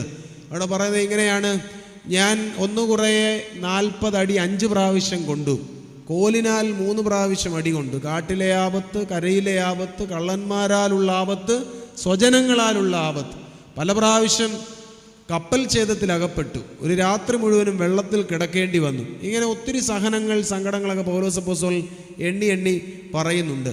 ഇതെല്ലാം സുവിശേഷത്തിന് വേണ്ടിയുള്ള യാത്രയിൽ എനിക്ക് നേരിട്ട സഹനങ്ങളും സങ്കടങ്ങളുമാണെന്ന് അദ്ദേഹം പറയുന്നുണ്ട്. അപ്പോൾ ഈ ജനതയോട് ഉപദേശം പറഞ്ഞപ്പോൾ, നിങ്ങൾ വ്യഭിചാരികളാണ്, നിങ്ങൾ നിങ്ങളുടെ ജീവിത ക്രമത്തിൽ നിന്ന് മാറണമെന്ന് ഉപദേശം പറഞ്ഞപ്പോൾ അവരത് കേട്ട് നന്നായില്ല. അതിന് പകരം പൗലോസ് അപ്പോസ്തലനെ അവർ പരിഹസിച്ചിട്ട് അവർ പൗലോസിനോട് ചോദിച്ച ചോദ്യമാണ്: നീ ഞങ്ങളെ ഉപദേശിക്കാൻ തക്കവണ്ണം നീ ആരാണ്? നമ്മുടെ ഈ സൺഡേ സ്കൂൾ കുഞ്ഞുങ്ങളൊക്കെ ചിലപ്പോൾ സൺഡേ സ്കൂളിലെ അധ്യാപകരോട് ചോദിക്കത്തില്ല, സാറേ ഞങ്ങളെ ഉപദേശിക്കാൻ തക്കവണ്ണം ആരാണ്? അതേപോലെയാണ് പൗലോസ് അപ്പോസ്തലനോടും ചോദിച്ചു, നീ ഞങ്ങളെ ഉപദേശിക്കാൻ തക്കവണ്ണം നീ ആരാണ്? എവിടെ നിന്നാണ് നീ ഇത് പ്രാപിച്ചത്? നീ ക്രിസ്തുവിൻ്റെ യഥാർത്ഥ ശിഷ്യനാണോ? ഇങ്ങനെ ചോദിച്ച ചോദ്യത്തിന് പൗലോസ് അപ്പോസ്തലൻ കൊടുത്ത ഉത്തരമാണ് നമ്മുടെ ഈ ചിന്താവിഷയം. പൗലോസ് അപ്പോസ്തലൻ അവരോട് പറഞ്ഞു, 2 കൊരിന്ത്യർ ലേഖനം 2 അധ്യായം 15 വാക്യം: രക്ഷിക്കപ്പെടുന്നവരുടെ ഇടയിലും നശിക്കുന്നവരുടെ ഇടയിലും ഞങ്ങൾ ദൈവത്തിന് ക്രിസ്തുവിൻ്റെ പരിമളവാസന ആകുന്നു. നിങ്ങൾ ഞങ്ങളുടെ ഐഡൻറ്റിറ്റിയെ ചോദ്യം ചെയ്യുന്നുവല്ലോ, നിങ്ങൾ ഞങ്ങളെ കളിയാക്കുന്നുവല്ലോ, പരിഹസിക്കുന്നുവല്ലോ, അധിക്ഷേപം പറയുന്നുവല്ലോ, ഞങ്ങൾ ആരെന്ന് നിങ്ങൾ സംശയം ഉന്നയിക്കുന്നുവല്ലോ, ഞങ്ങൾ യേശുവിൻ്റെ ശിഷ്യന്മാരാണോ എന്ന് നിങ്ങൾ ചോദിക്കുന്നുവല്ലോ. ഞങ്ങൾ ഞങ്ങളുടെ ഐഡൻറ്റിറ്റിയെ പറ്റി പറയാം. ഞങ്ങൾ ദൈവത്തിന് ക്രിസ്തുവിൻ്റെ പരിമളവാസനയായി മാറിയവർ ആകുന്നു. നമ്മുടെ കർത്താവിനൊരു ഗന്ധമുണ്ടെന്ന് നമ്മുടെ ആരാധനാക്രമത്തിൽ വിവിധ ഇടങ്ങളിൽ പറയുന്നുണ്ട്. യേശുക്രിസ്തുവിന് ഒരു ഗന്ധമുണ്ട്. അതെവിടെയാണെന്ന് ചോദിച്ചാൽ മൂറോൻ കൂദാശിയുടെ ഗീതങ്ങളിലും പ്രാർത്ഥനകളിലും 60-ലധികം പ്രാവശ്യം ആവർത്തിച്ച് പറയുന്നുണ്ട്, യേശുക്രിസ്തുവിൻ്റെ ശരീരത്തിനൊരു ഗന്ധമുണ്ടെന്ന്. നിൻ മണമേറ്റ് ആനന്ദിപ്പാൻ അവരോടി വരും നിന്നരികിൽ. യേശുവേ, നിൻ്റെ ശരീരത്തിൽ നിന്ന് അഭൗമമാകുന്നൊരു സുഗന്ധം പുറപ്പെടുന്നുണ്ട്. ബഹുജാതികൾ ആ ഗന്ധത്തിൽ ആകൃഷ്ടരായി നിൻ്റെ പിന്നാലെ ഇങ്ങനെ ഓടിക്കൂടുന്നു. നമ്മുടെ ആരാധനാക്രമത്തിൽ ഉള്ളതാണ്. ഇത് വിശുദ്ധ വേദപുസ്തകത്തിൻ്റെ ഒരു ഭാഗത്തെ കാവ്യാത്മകമായി പിതാക്കന്മാർ വ്യാഖ്യാനിച്ചതാണ്. നിങ്ങൾക്കറിയാമല്ലോ, സുറിയാനി സഭയുടെ ആരാധന മുഴുവനും വിശുദ്ധ വേദപുസ്തകത്തിലുള്ളതാണ്. വേദപുസ്തകത്തിലില്ലാത്ത ഒന്നും ആരാധനയിലില്ല. നമ്മുടെ വിചാരമാണ് ആരാധനയിൽ പറയുന്ന കാര്യമൊക്കെ എവിടെയാണ് വേദപുസ്തകത്തിലുള്ളതെന്ന്. വേദപുസ്തകത്തിലുള്ള കാര്യങ്ങളാണ് ആരാധനയിൽ ഉള്ളത്. യേശുക്രിസ്തുവും ശിഷ്യന്മാരും ഗലീലായിൽ ആരംഭിച്ച യാത്ര, അവിടെ നിന്ന് വടക്കോട്ട് യാത്ര ചെയ്തവർ തലസ്ഥാന നഗരിയായ യെരുശലേമിലെത്തി. അവർ ഗലീലായിലാണ് ആരംഭിച്ചത്, ചെറിയ സംഘമായിരുന്നു. അവരിങ്ങനെ വടക്കോട്ട് യാത്ര ചെയ്ത് തലസ്ഥാന നഗരിയായ യെരുശലേമിലെത്തിയപ്പോൾ ഈ യാത്രയിൽ യേശുക്രിസ്തുവിൻ്റെ ജീവിതം കണ്ടും ഉപദേശം കേട്ടും അതിനോടൊപ്പം തന്നെ ക്രിസ്തുവിൻ്റെ അത്ഭുത പ്രവൃത്തികളും അതിശയങ്ങളും അടയാളങ്ങളും കണ്ടും ചെറിയ ഒരു വൃന്ദം യാത്ര ആരംഭിച്ച് യെരുശലേമിലെത്തിയപ്പോൾ അത് വലിയ വൃന്ദമായി മാറി, ബഹുപുരുഷാരമായി മാറി. ഇത് കണ്ടപ്പോൾ തലസ്ഥാന നഗരിയിൽ യെരുശലേമിൽ യേശുക്രിസ്തുവിനോടൊപ്പം വലിയ പുരുഷാരം കയറുന്നത് കണ്ടപ്പോൾ, സുവിശേഷത്തിൻ്റെ ഭാഷയിൽ പറഞ്ഞാൽ നഗരം മുഴുവനും ഇളകിയത് കണ്ടപ്പോൾ പരീശന്മാരും ശാസ്ത്രിമാരും തമ്മിലൊരു കാര്യം പറഞ്ഞു. അത് ഹാശാ തിങ്കളാഴ്ച സന്ധ്യയുടെ ഏവൻഗേലിയോനിൽ വായിക്കുന്നുണ്ട്. അവർ പരസ്പരം പറഞ്ഞത് ഇങ്ങനെയാണ്: നമ്മളെ കൊണ്ട് ഒന്നിനും ആവുന്നില്ലല്ലോ, കണ്ടാലും ഇതാ ലോകം മുഴുവനും അവൻ്റെ പിന്നാലെ പോയിക്കഴിഞ്ഞു. നമ്മളെ കൊണ്ടൊന്നിനും ആവുന്നില്ലല്ലോ, കണ്ടാലും ഇത് ലോകം മുഴുവനും അവൻ്റെ പിന്നാലെ പോയിക്കഴിഞ്ഞു. അപ്പോൾ ഇതിൻ്റെ കാവ്യാത്മകമായ വ്യാഖ്യാനമാണ് അവിടെ നടത്തിയിരിക്കുന്നത്. നിൻ മണമേറ്റ് ആനന്ദിപ്പാൻ അവർ ഓടി വരും നിന്നരികിൽ. ക്രിസ്തുവേ, നിന്റെ ശരീരത്തിൽ നിന്ന് അഭൗമമാകുന്നൊരു സുഗന്ധം പുറപ്പെടുന്നു. ബഹുജാതികൾ നിന്റെ പിന്നാലെ ഇങ്ങനെ ആ സുഗന്ധത്തിൽ ആകൃഷ്ടരായി ഓടി വരികയാണ്. യേശു ക്രിസ്തുവിനൊരു ഗന്ധമുണ്ട്. യേശുവിനൊരു ഗന്ധമുണ്ടെന്ന് ഇവിടെ മാത്രമല്ല പറയുന്നത്. യേശുവിൻ്റെ ഗന്ധം എങ്ങനെയുള്ള ഗന്ധമാണ് നമ്മുടെ ആരാധനയെ വീണ്ടും പറയുന്നുണ്ട്. വിശുദ്ധ മാമോദീസാ കൂദാശയിൽ വിശുദ്ധ മൂറോൻ അഭിഷേകം നടത്തുമ്പോൾ 3-ാം നൂറ്റാണ്ട് മുതലുള്ള സുറിയാനി പിതാക്കന്മാർ പറയുന്നുണ്ട്, ഒരു കുഞ്ഞിന് പരിശുദ്ധാത്മദാനം ലഭിക്കുന്നത്, സ്നാനമേൽക്കുന്ന ആൾക്ക് പരിശുദ്ധാത്മാവിൻ്റെ വ്യാപാരം പൂർത്തീകരിക്കപ്പെടുന്നത് വിശുദ്ധ മൂറോൻ തൈലം കൊണ്ടുള്ള അഭിഷേകം കൊണ്ടാണ്. വിശുദ്ധ മൂറോൻ തൈലം കൊണ്ട് അഭിഷേകം ചെയ്യുമ്പോൾ പരിശുദ്ധാത്മ നിറവുള്ള ആളായി മാറുകയാണ്. ഈ മൂറോൻ തൈലം കയ്യിലെടുത്തുകൊണ്ട് ചൊല്ലുന്ന പ്രാർത്ഥനയിലെ ആദ്യത്തെ വരി എന്താണ്? ഇങ്ങനെയാണ്: മശിഹായുടെ പരിമളവാസനയും, ദ ഫ്രാഗ്രൻസ് ഓഫ് ക്രൈസ്റ്റ്. ക്രിസ്തുവിൻ്റെ പരിമളവാസനയാണ് ഈ മൂറോൻ തൈലം. അപ്പം മൂറോൻ്റെ ഗന്ധം ആരുടെ ഗന്ധമാണെന്നാണ് പിതാക്കന്മാർ പറഞ്ഞേ? യേശു ക്രിസ്തുവിൻ്റെ ഗന്ധമാണ്. യേശു ക്രിസ്തുവിനൊരു ഗന്ധമുണ്ട്, അത് മൂറോൻ്റെ പരിമളവാസനയാണ്. വീണ്ടും നമ്മുടെ ആരാധനയിൽ പറയുന്നുണ്ട്, കെംതാ നമസ്കാര സമയത്ത് സന്ധ്യാസമയങ്ങളിൽ നമ്മൾ പാടിയതാണ്, നിൻ മുറിവുകളി നേറ്റേൻ മൂറോൻ മണമൻ നാഥ. മധ്യപൂർവദേശത്തെ കൊടും ചൂടിൽ ഒരു മനുഷ്യനെ കരചരണങ്ങൾ ബന്ധിച്ച് ശരീരമാസകലം വലിയ മുറിവുകൾ ഏൽക്കുവാൻ തക്കവണ്ണം വിധിച്ച് ആകാശത്തിനും ഭൂമിക്കും മധ്യേ ഒരു മരക്കുരിശിൽ നമ്മുടെ കർത്താവ് തൂങ്ങിയാടുകയാണ്. അവൻ്റെ ശരീരത്തിലെ വ്രണങ്ങളിൽ നിന്ന് ധാരാധാരയായി രക്തം ഇങ്ങനെ ഇറ്റിറ്റ് വീഴുന്നുണ്ട്. അങ്ങനെ പങ്കിലമാക്കിയ ശരീരം ഒരു ഗുഹയ്ക്കുള്ളിലേക്ക് കൊണ്ടുവെക്കുന്നു. കർത്താവിനെ വെച്ച കല്ലറ ഒരു ഗുഹയായിരുന്നുവെന്ന് നമ്മുടെ ആരാധനാക്രമത്തിൽ സാക്ഷിക്കുന്നുണ്ടല്ലോ. ഒരു ഗുഹയ്ക്കുള്ളിലേക്ക് കൊണ്ടുവച്ചു. കൊടും ചൂടിൽ ആ ശരീരത്തിനുണ്ടാകുന്ന പരിണാമം എന്താണ്? ലാസറിൻ്റെ സഹോദരിമാർ പറഞ്ഞ പരിണാമമാണ്. ലാസറിൻ്റെ സഹോദരിമാർ യേശു ക്രിസ്തു കല്ലറയുടെ വാതിൽക്കൽ ചെല്ലുമ്പോൾ ആ കല്ലുരുട്ടി മാറ്റുവീൻ എന്ന് പറയുമ്പോൾ സഹോദരിമാർ പറയുന്നുണ്ടല്ലോ, കർത്താവെ 4 ദിവസം കഴിഞ്ഞു അഴുകി നാറ്റം വെച്ചിട്ടുണ്ടാകും. നമ്മുടെ കർത്താവിൻ്റെ ശരീരത്തിനും ഉണ്ടാകേണ്ട മാറ്റം അതാണ്. അവൻ പരിപൂർണ മനുഷ്യനാണ്, നമ്മെപ്പോലെയുള്ള ശരീരം ധരിച്ചവനാണ്. യേശു ക്രിസ്തു മർത്യനായി ഭൂമിയിലേക്ക് വന്നവനാണ്. അതുകൊണ്ട് ക്രിസ്തുവിൻ്റെ ശരീരത്തിനും ഈ അഴുകിയ ദുർഗന്ധമാണ് ഉണ്ടാകേണ്ടത്. പക്ഷേ നമ്മുടെ ആരാധനാക്രമത്തിൽ പറയുന്നു, യേശു ക്രിസ്തുവിൻ്റെ മുറിവുകളിൽ നിന്ന് മൂറോൻ്റെ പരിമളവാസനയാണ് ഉണ്ടായത്. വീണ്ടും നമ്മുടെ ആരാധനയിൽ പറയുന്നുണ്ട്, നിൻ്റെ ദിവ്യജ്ഞാനമാകുന്ന സുഗന്ധം നീ ഞങ്ങളുടെ ഹൃദയങ്ങളിൽ നിറച്ചു. ക്രിസ്തുവെ, നീ അടിമുടി സുഗന്ധമായി മാറിയവനാണ്. അപ്പോൾ യേശു ക്രിസ്തുവിനൊരു ഗന്ധമുണ്ട്, അത് മൂറോൻ്റെ പരിമളവാസനയാണ്. ഉത്തമഗീതത്തിൽ ആവർത്തിച്ച് കാണുന്നുണ്ട്, എൻ്റെ പ്രിയന് നർദീൻ തൈലത്തിൻ്റെ ഗന്ധമാണുള്ളതെന്ന്.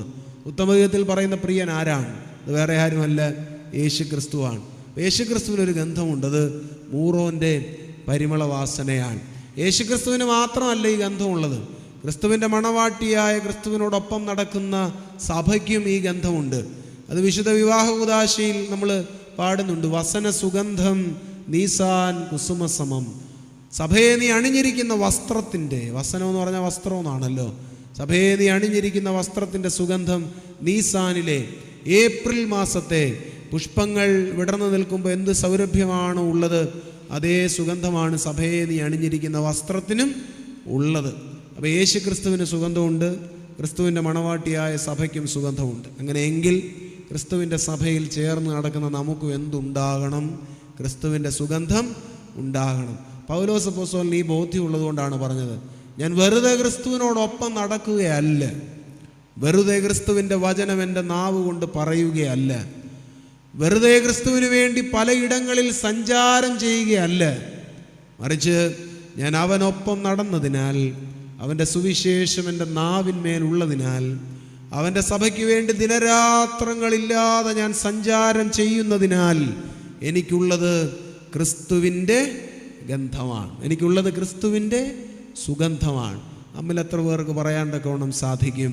ദിനരാത്രങ്ങളിൽ ഇളവില്ലാതെ പരിശുദ്ധ മദ്ബഹായിൽ ശുശ്രൂഷിക്കുന്നത് കൊണ്ട്, അവനൊപ്പം നടക്കുന്നത് കൊണ്ട്, ആരാധനയിൽ പങ്കുചേരുന്നത് കൊണ്ട്, അവനെ അറിയാമെന്ന് പറയുന്നത് കൊണ്ട്, അവന് വേണ്ടി ജീവിതത്തിലെ മിക്കവാറും എല്ലാ സമയവും മാറ്റിവെക്കുന്നത് കൊണ്ട് എന്നിൽ ഉള്ളത് ക്രിസ്തുവിൻ്റെ ഗന്ധമാണെന്ന് പറയാൻ തക്കവണ്ണം ഈ പറയുന്ന എനിക്കും കേൾക്കുന്ന നിങ്ങൾക്കും ഇടയിൽ എത്ര പേർക്ക് സാധിക്കും എന്നുള്ളതാണ് നമ്മുടെ ആത്മീക ജീവിതത്തിലെ വലിയ പരാജയം എന്നുള്ളത്.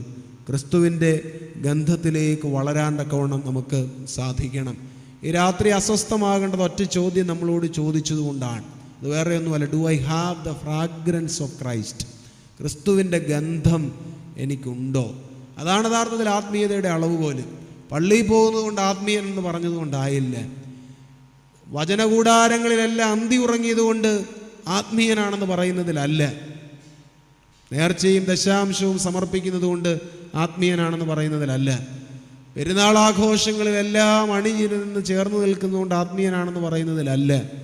വ്യക്തിപരമായി എൻ്റെ ജീവിതത്തിൽ നിന്ന് വീശുന്ന സുഗന്ധം ക്രിസ്തുവിൻ്റേതാണെന്ന് പറയാണ്ടക്കോണം സാധിക്കുമ്പോഴാണ് ഒരാളുടെ ആത്മീയ ജീവിതത്തിൻ്റെ അളവ്, അതിൻ്റെ തോത് എത്രമേലുണ്ടെന്ന് തിരിച്ചറിയാണ്ടക്കോണം സാധിക്കുന്നത്. എങ്ങനെയാണ് ക്രിസ്തുവിൻ്റെ ഗന്ധത്തിലേക്ക് നമുക്ക് വളരാൻ പറ്റുന്നത്?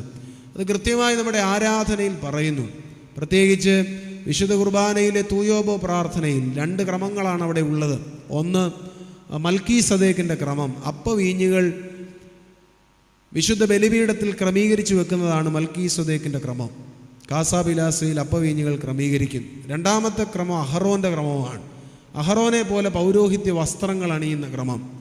അപ്പോൾ ഈ ആദ്യത്തെ ക്രമം അവസാനിക്കുമ്പോൾ ഒരു ഹൂത്തോമോ ചൊല്ലുന്നുണ്ട്. പഴയ തക്സായിൽ വളരെ ഭംഗിയായിട്ടാണ് ആ വരി എഴുതിയിട്ടുള്ളത്. ഇങ്ങനെയാണ്: ദൈവമായ കർത്താവേ, ഞങ്ങളുടെ വിചാരങ്ങളും ഞങ്ങളുടെ ആലോചനകളും ഞങ്ങളുടെ നടപടികളും എല്ലാം നിന്നെ നിരപ്പിക്കുന്ന സുഗന്ധവാസനയായി തീരണമേ.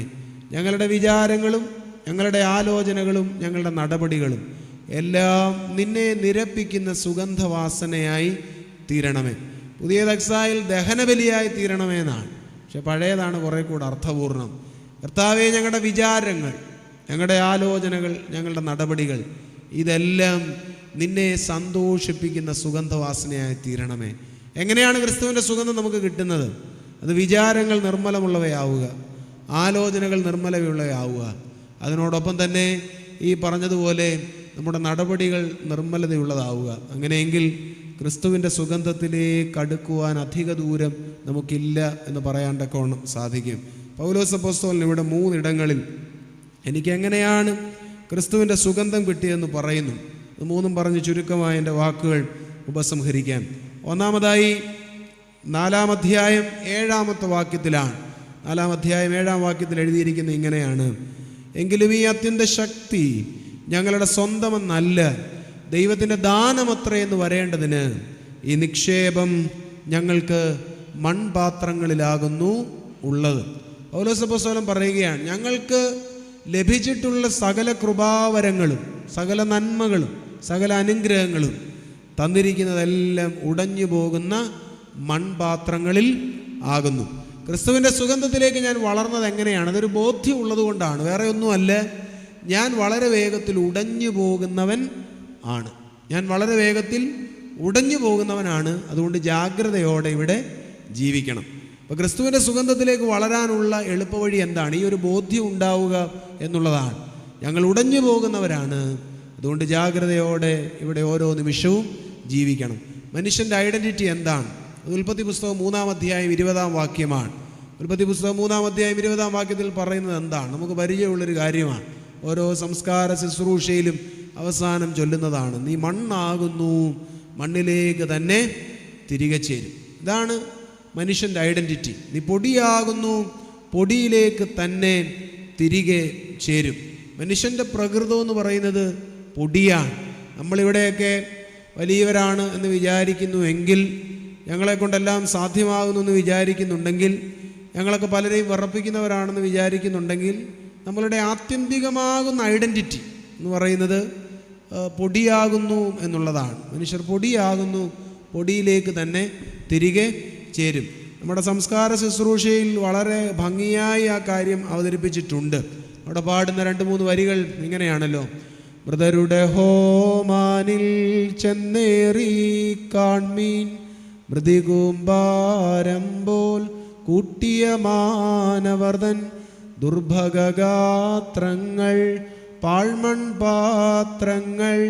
ഭീകരമസ്തികളിൽ കൃമികൾ കുടികൊള്ളൂ. ഇതു കണ്ടാൽ താഴ്ത്തും തലകർവേഷ്ടന്മാർ നശ്വരലോകത്തെ സ്നേഹിപ്പോർ വാടും. ഞാൻ ആദ്യം പറഞ്ഞു ആരാധനയിലുള്ളതെല്ലാം വേദപുസ്തകത്തിലുള്ളതാണ്. പൗലോസ് അപ്പോസ്തലൻ ഇവിടെ പറഞ്ഞു ഞങ്ങൾ ഉടഞ്ഞു പോകുന്ന മൺപാത്രങ്ങളാണ്. ആരാധനയിൽ എഴുതി വച്ചിരിക്കുന്നതും അതുതന്നെയാണ്, ഉടഞ്ഞു പോകുന്ന മൺപാത്രങ്ങളാണ്. ഭീകരമസ്തികളിൽ കൃമികൾ കുടികൊള്ളൂ. നമ്മളൊക്കെ പലരെയും വിറപ്പിച്ചവരാണെന്നൊക്കെ പറയാൻ വളരെ എളുപ്പമാണ്. പലരെയും നമ്മുടെ വാക്കുപയോഗിച്ച് പലതും വിളിക്കാൻ ആവേശത്തിന് വളരെ എളുപ്പമാണ്. നമ്മൾ വലിയവരാണെന്ന് സാക്ഷിക്കാനും വളരെ എളുപ്പമാണ്. പക്ഷേ 2 വരികൾ അതിന് ശേഷം ഉണ്ടല്ലോ, ഇത് കണ്ടാൽ താഴ്ത്തും തല ഗർവിഷ്ഠന്മാർ, നശ്വര ലോകത്തെ സ്നേഹിപ്പോർ വാടും. എന്നെ കേൾക്കുന്ന പ്രിയമുള്ളവരെ, ഇവിടെ ഒന്നും ശാശ്വതമായിട്ടില്ല. ഇവിടെ നിന്ന് കടന്നു പോകുന്നവരാണ് നാം ഓരോരുത്തരും. ആ ബോധ്യത്തിൽ ജാഗ്രതയോടെ ഇവിടെ വ്യാപരിപ്പാൻ തക്കവണ്ണം ഇടയാവുക എന്നുള്ളത് വളരെ പ്രാധാന്യമുള്ളതാണ്. ജാഗ്രതയോടെ ഇവിടെ വ്യാപരിപ്പാൻ തക്കവണ്ണം ഇടയായിത്തീരണം. നമ്മൾ മണ്ണാണ്, പൊടിയിലേക്ക് നമ്മൾ മടങ്ങിച്ചേരും. എനിക്ക് ഇസ്ലാം മതവിശ്വാസികളുടെ ഖബറുകൾ കാണുന്നത് വലിയ സന്തോഷമാണ്. വേറൊന്നും കൊണ്ടല്ല. അവരുടെ മയ്യത്ത്, രാജാവ് മരിച്ചാലും സാധാരണക്കാരൻ മരിച്ചാലും എല്ലാം അവരുടെ മയ്യത്ത് ഖബറടക്കം ചെയ്യുന്നത്. ഈ കോവിഡ് കാലത്താണ് അങ്ങനെയുള്ള ദൃശ്യങ്ങൾ ഒത്തിരി നമ്മൾ കണ്ടതാണ്. ഒരു മനുഷ്യന് ചരിഞ്ഞു കിടന്നുറങ്ങാവുന്ന സ്പേസ് മാത്രമേ ഉള്ളൂ അവരുടെ കല്ലറകൾക്ക്. ചരിഞ്ഞു കിടക്കാവുന്ന ഒരു സ്പേസ് മാത്രം. രാജാവ് മരിച്ചാലും സാധാരണക്കാരൻ മരിച്ചാലും എല്ലാം അത് മാത്രമാണ് ഉള്ളത്. നമുക്ക് ഈ ലോക ജീവിതത്തിലെ ഈ വെട്ടിപ്പിടിക്കലുകളൊന്നും പോരാ എന്ന് തോന്നിയിട്ടാണ് ഇന്നത്തെ കാലത്ത് ഏറ്റവും വലിയ ട്രെൻഡായി മാറിക്കൊണ്ടിരിക്കുന്നത്. എന്താണ്?